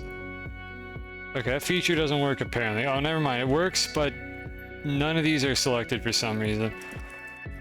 There we go. Alright, teleporter. Alright, so what are your secrets, teleporter? What secrets do you hold? I'm unpausing the game engine. Let's just look at the data and see what it's doing. Huh. You know, I wonder if this value has some impact on the probability of the fire getting absorbed by the teleporter. Okay, let's frame advance. So it just let 3 of them through. And then it got set back up. I think that might be it. Maybe we're right. Maybe it is the teleporter, or the entity in question in general, that decides whether or not the particle gets through. But then how do they get through solid terrain? Okay, we'll look at that in a moment. Well, no, this is a cause and effect situation. We gotta be careful with this one. Does this variable affect whether or not a fire particle gets through, or does a fire particle getting through affect this variable? I think we gotta be careful about making assumptions with this, because I don't know which is affecting the other. Put 2 teleporters. Alright, let's do that. Alright, I put a second teleporter right next to the first one. Take my word for it. Actually, I just show this on stream. There we go, we got that music again. So let's see, now what do we got going on here? So now it's just letting through like 1 at a time. I move it over here a little bit. It changes the rhythm and it gets like 2 at a time. I'm like at a loss here for what is causing this. It's on a rhythm of like 6 frames, it feels like. Let's see here. So starting from this frame, 1, 2, 3, 4, 5, 6. 1, 2, 3, 4, 5, 6. It is on a rhythm of 6 frames. Like, that seems to be the pattern that we're using here.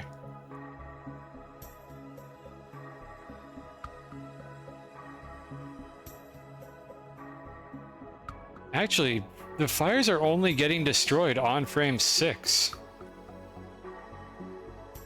1, 2, 3, 4, 5, 6. 1, 2, 3, 4, 5, 6. And then 4 of them disappear. Like, 4 fire particles die every 6 frames. Do both teleporters share the rhythm? I don't know. Let me move this one a little bit and see if anything different happens. If I move it a little more, is this going to kill all the fire? Every 6 frames, any fire particle that is in contact... Is that it? Is that how stupid this is? Okay, hold on a second here.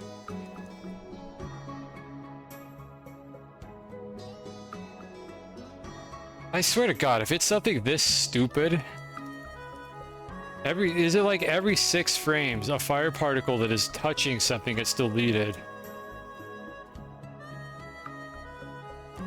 That doesn't explain why this one right here is going to get deleted on the... Oh, it didn't. Hold on. No, it's in batches of 3 now.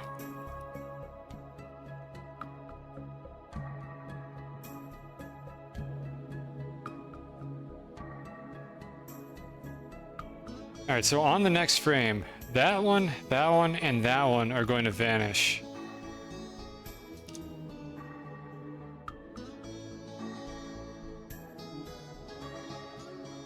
Every 6 frames. It only does... They didn't stop them from using, like, millions of RNG pulls for the Tiamat lasers. Why is this the thing that they optimized to just do that?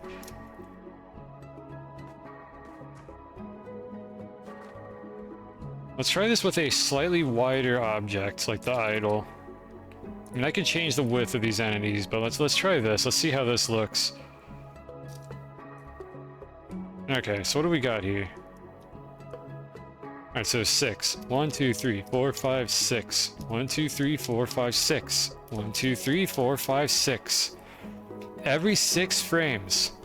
Like on the dot. It's very hard to see that up here. Let me move down a bit.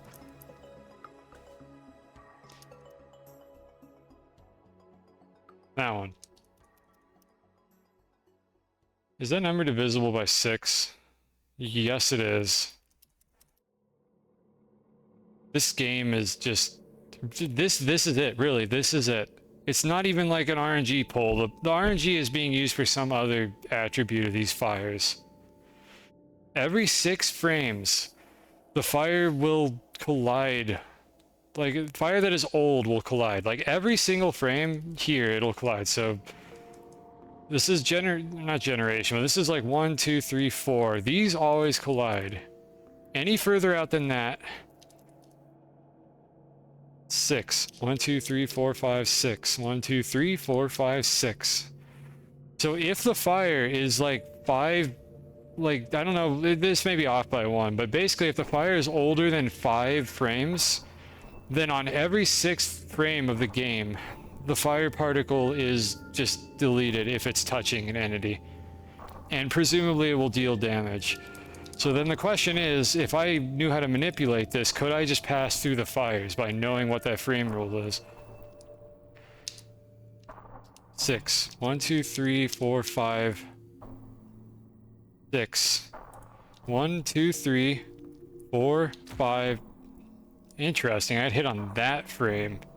Maybe the feedback is off by like 1 frame. Maybe the fire particles just despawned and I'm not going to see it until next frame, because there they go. So my player entity will take the damage like on the frame before that. So let's see if we can drop me in at the right time. 1, 2, 3, 4, 5, 6. 1, 2, 3. Actually, I have iframes. Hold on. Let me get rid of those. There we go. 1, 2, 3, 4, 5, 6. 1, 2, 3, 4, 5, 6. 1, 2, 3, 4, 5. There we go. So you can just touch the fire during those 5 frames, and then you will get hit on the one where the flames would have despawned themselves. The fuck? Alright, let's go into the field. Let's verify our claims. And then we're gonna fucking end the stream, I think. Oh, it's this bug again. Just deselect these entities. Okay, fade these. I need to fix that at some point here. Like, that's just because I'm not clearing the entities correctly. Alright, so God mode turned on. Let me go find a fire bug.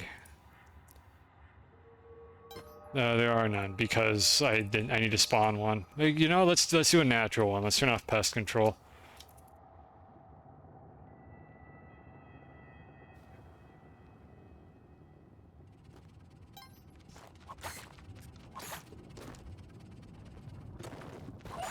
Where are the firebugs? Where are they? Where are they?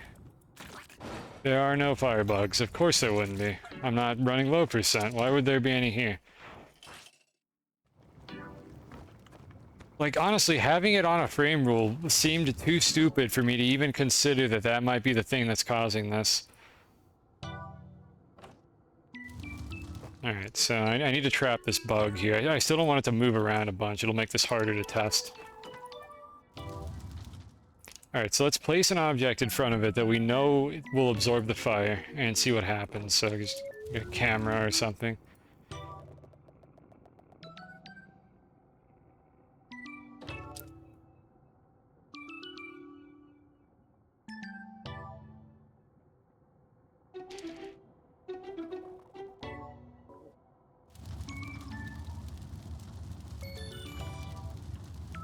Alright, camera, you need to hold still.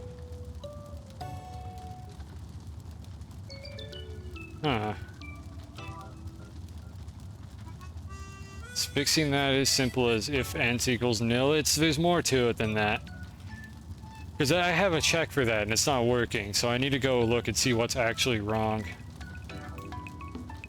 I wonder if they use some other aspect of the fire to like create entropy, and me spawning them like consistently like that was causing it. Because we're not seeing that now. They're not all getting destroyed in batches.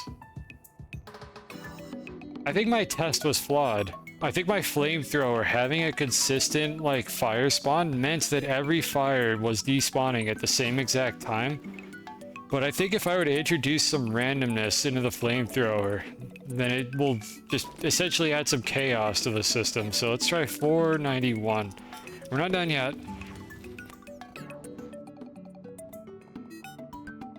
Let's see, 491.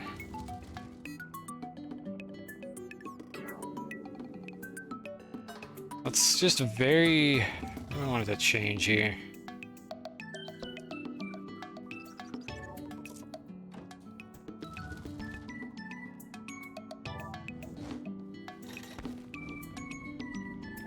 Good thing I've got mode on. Oh, well, they didn't even get to me.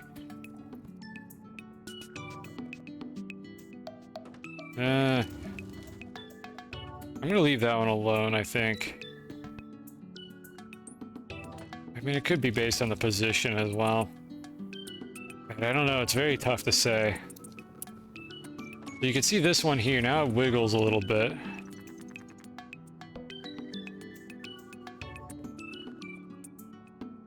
Now every 4 frames, sort of, sometimes.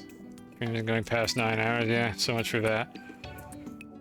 Are they like seeding the RNG in some way, or like a pseudo RNG system based on like the velocity of the fire?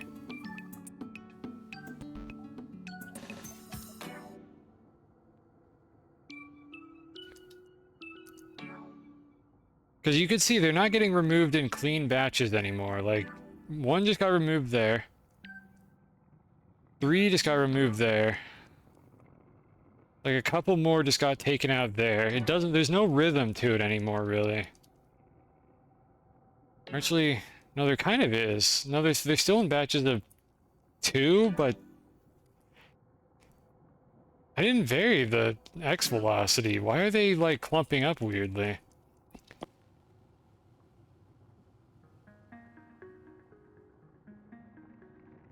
Yeah, you can clearly see that they're not on the same rhythm anymore. Right there. So 1, 2, 3, 4. Yeah, 1 just got deleted there. 1, 2, 3. 1 again. Like a huge batch of them just got consumed there. They generally get through in blocks of 1 or 2, but God, I don't know. I think what we can conclude here, since I do need to end the stream here. I think what we can conclude here is that there is some deterministic, like, variable here that controls whether or not the fire particle despawns on a given frame, and it has something to do with like its initial position or its velocity or something like that. And if you spawn just a consistent flamethrower, that results in every 6 frames, every single flame particle doing the same exact check and despawning itself. But if you give them like just even perturb them a little bit and give them a little vertical velocity, that suddenly introduces some chaos into the system, and you get a pattern like this where it's not very clumpy. There's very clearly like a rhythm to this, but it still doesn't make sense. Like, it has some clumps in it. It seems mostly smooth, like pretty much, like, I would say 2/3 of the fire particles are getting consumed as they pass through Homer's girth. But it's just not, it's not consistent like it was with the constant flamethrower that I was messing around with. But it does explain a lot. So we know that there is an unexposed variable controlling the knockback on items. We know that if you stand really close to a flamethrower, then you can absorb all of the fire particles by holding an item. It doesn't have to be a matic. The thicker the item, the better. But you could do this. So we learned a few things about flamethrowers from this experience. You could do this if you're roughly within like a tile of where the flame starts, then your held item will consume every single flame particle and you will not get hit by them. But then this weird like randomness mechanic kicks in as you get a little bit further away. So I think I'm thick enough here. Oh, that's interesting actually. I think what's happening here is the fire is on top of me for 6 frames. So it's guaranteed that it gets absorbed at some point. Is it always 6 frames or does X velocity matter? I guess we can mess with the X velocity and see if that changes anything, but let me finish my analysis here. So it looks like there is no chance that a fire particle could spend 6 frames in contact with an entity. It can spend 5, and the 6th frame, it guaranteed at some point, is going to kick in and delete the fire particle, and it's going to touch whatever it's in contact with. So what's happening here is the fire is moving fast enough. Well, right here, the fire is in a situation where I think it's hard-coded to always touch the entity. And if it's a held item, it can't burn. If I move a little bit further away, I think I can get my sub-pixel, like, or sub-tile alignment in such a state, there we go, that a fire particle can get through every now and then. And you can see them doing that in a clean rhythm. And I think this is because each fire particle only spends 5 frames touching Homer, occasionally. Let me change the rate to something easier to watch, like 5, something with a little bit of chaos in it. So let's see, 1, 2, 3, 1, 2, 3, 4, 5, and that one got through. Yeah, you can see the rhythm of this. Let's see, so we have, so it eats 1, 2, 3, no, 1 got through there. I'm trying to decide if there's a rhythm to how fast they're getting through.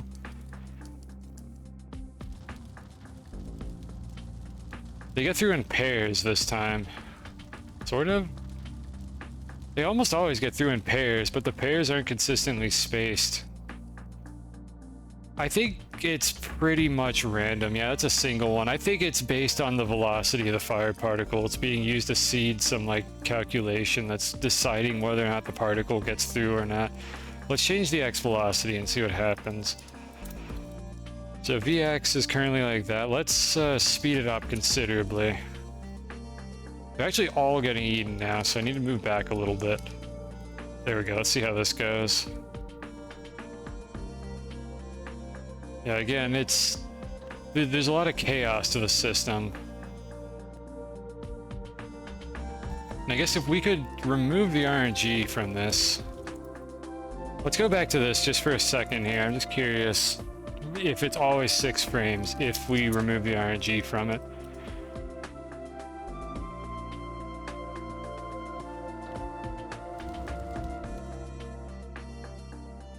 I'm just making up like shitty variables for this as I go. Alright, so that'll be the RNG factor for this. So it's just gonna be 0 every time now. And I can put the RNG back if I need to. So let's see, we have a very high speed one now. Now let me actually change the rate to be 1 again. It was a lot easier to see what was going on. Is there a pattern to this? 3, 2, 2, 3, 2, 2, 1, 2, 2, 1, 2, 2. Why was there... the pattern is like gone. I just removed the randomness and then we have a slightly higher speed and the pattern is gone now. This seems to be just kind of fully chaotic.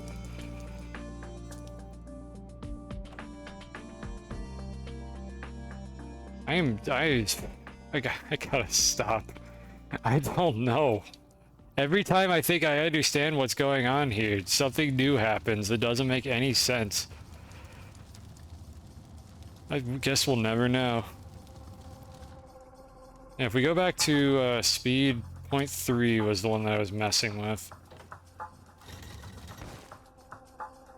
Let me actually switch back to the... Oh, we don't need the teleporter. Actually, let's do the teleporter. Maybe the teleporter was the secret all along. We didn't do it in this specific level, in this specific place, so let's go ahead and try that.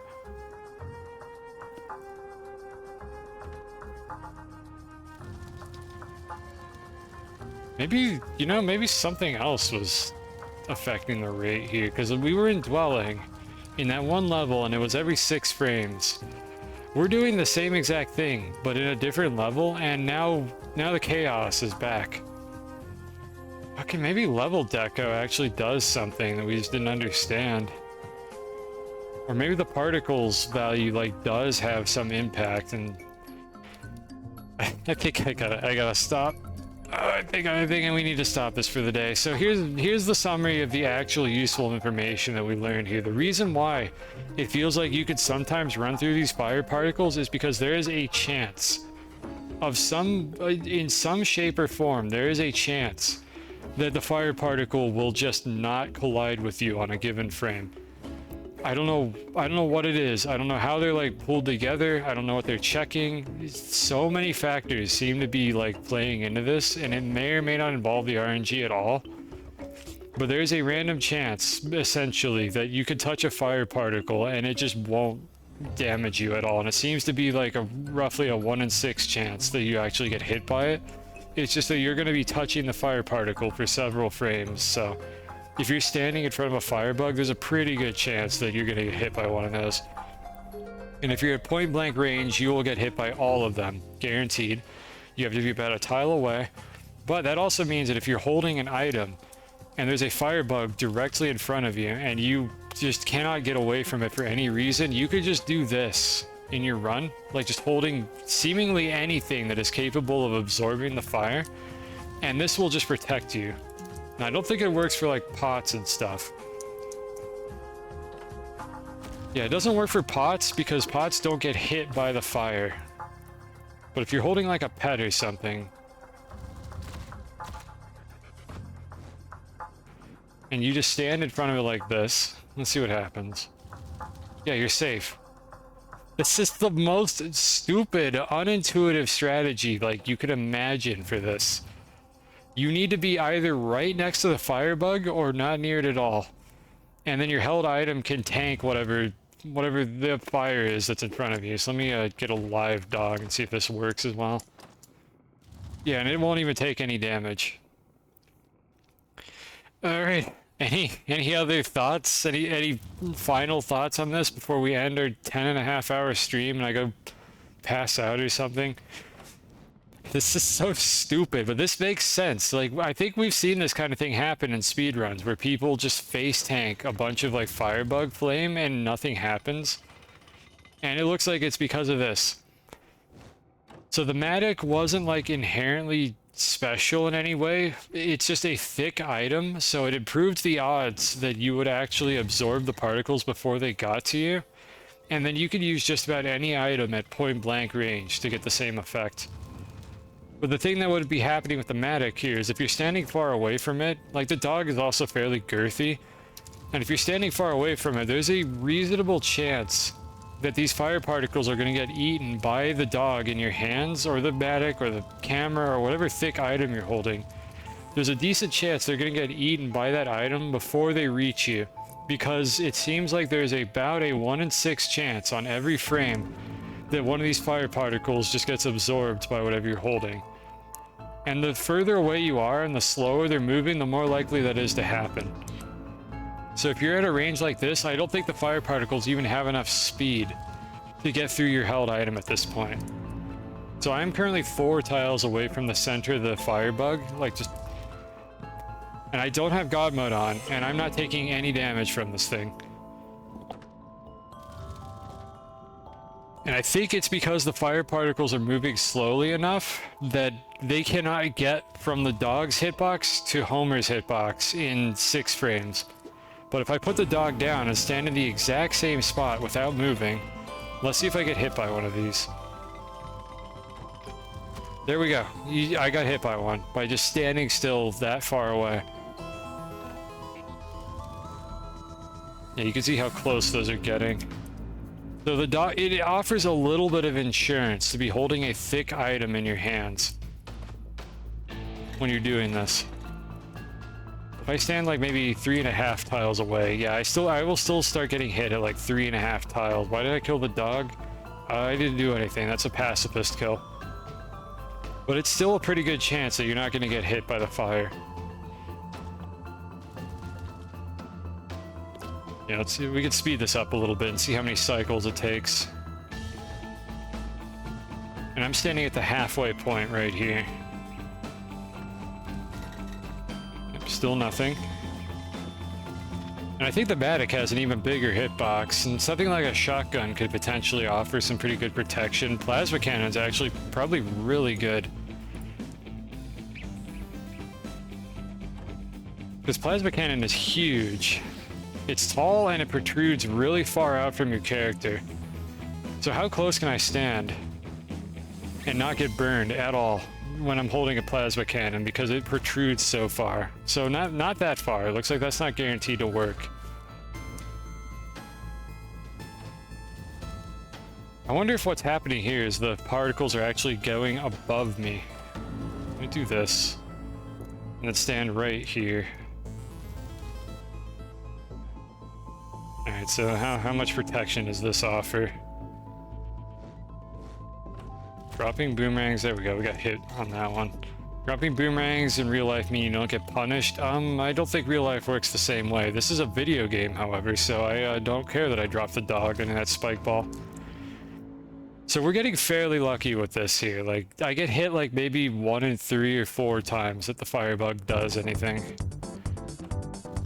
I'm just trying to find like practical uses for the science we did here, because this is very interesting. Even if we don't know exactly why it works, we know like roughly what happens. What if you perform a blood sacrifice? I mean, as long as I'm not the one that turns them into pulp and banishes them to the Shadow Realm. This is actually pretty good odds then. Yeah, so having a thick item like the plasma cannon or something in your hands is pretty damn likely to just eat all the fire, but not guaranteed. And then if I stand in that exact same spot and just put down the plasma cannon, I'm gonna get hit like every single time.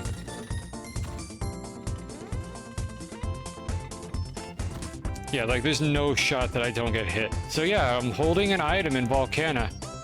Even if you're running like low percent or something, just holding an item in your hands would reduce the odds of you actually getting burned by the fire. The wild thing about this too is that this would be the same situation as the mummy flies or the poison bubbles, were it not for the fact that there is a random chance that the particle doesn't collide with you. And because the particle doesn't collide with your held item on a given frame, it might pass through that held item and then be touching the player on the frame after that. This is wild. So I wonder then if an item that you bring into the level with you would have higher priority. Yeah, one more thing we're gonna test, because I think this is my final conclusion to this. So take a huge item like the Matic, and let's give it a, actually we want to give it a lower NDID. So let's go to Volcana and find a like large object to hold that generated with the level, and let's see how much protection that offers us. Because in theory, that should eat the fire particles before they get to the player. So this axolotl, for instance, that I'm going to graciously take from the shop, this thing is enormous. Will this thing just like straight up give me immunity to these fire bugs? Well, not that one because I deleted it. I should just be able to spawn another one. I can just spawn one here. I swear to God, if that shopkeeper's... Where's my axolotl? Why did I survive deleting the chain? But my axolotl just fucking vanished. Okay, let's just try that again. I want to see this. I want to see if there's a practical application for this. I could use the dog, I suppose. Alright, come here, dog. Alright, so the dog is occupying almost my entire player's hitbox right now. So if we spawn in a firebug...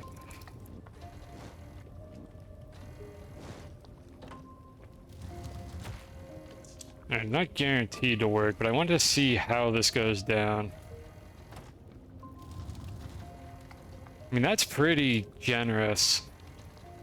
Why would it be implemented like this? I think the fact that you don't get full protection, like from mummy flies, is an accidental result of the devs making the fire phase through objects so that it doesn't, like, look like it gets cut off so sharply. I think that's the reason why they probably did that. Interesting. I'm actually getting prioritized over the dog. Even though the dog has a lower entity ID, I'm getting hit by it instead. So entity ID order doesn't seem to actually be doing anything here. Huh, that's not what I would have expected. Come on, do your thing. Spawn some fire. Alright, let's make ourselves really small. God damn it, I can't do that because of the camera acting dumb.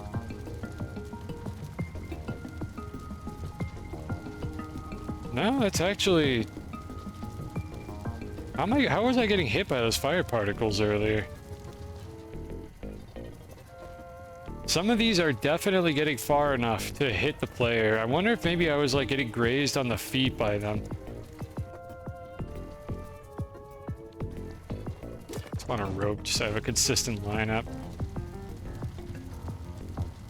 No, I think this actually is helping, because I feel like a lot of these particles would hit me. Yeah, like these ones here would have hit me, I'm pretty sure. That one there would have definitely touched me. Yeah, this does actually offer increased protection. If the entity comes from the level that you're on, it does get prioritized for contact from the fire, and I could just do this and eat these fire particles, even though they're not at the range where they would get instantly consumed, because I have to get closer for that to happen. If I move this close here, then I have guaranteed protection no matter what I'm holding, because I just shoved the held item into the firebug. Alright, that's all the information I think I've got on this subject. Any last questions or thoughts now, or are we gonna end our stream? This has been interesting, to say the least. And we now kind of understand the relationship between, like, firebug flames, mummy flies, poison bubbles. I wonder if there's anything else in the game that acts like that. Just these weird, like, these weird projectile types that don't harm the item that you're holding, but then the firebug specifically has some, like, special cases for passing through stuff that causes it to not work as well. And yeah, I wanted to find something applicable in an actual run, and I mean, this is it here. You shove an item into the firebug, and you can just stand here and tank it. That'll be a fun party trick for any co-op runs I get myself into later.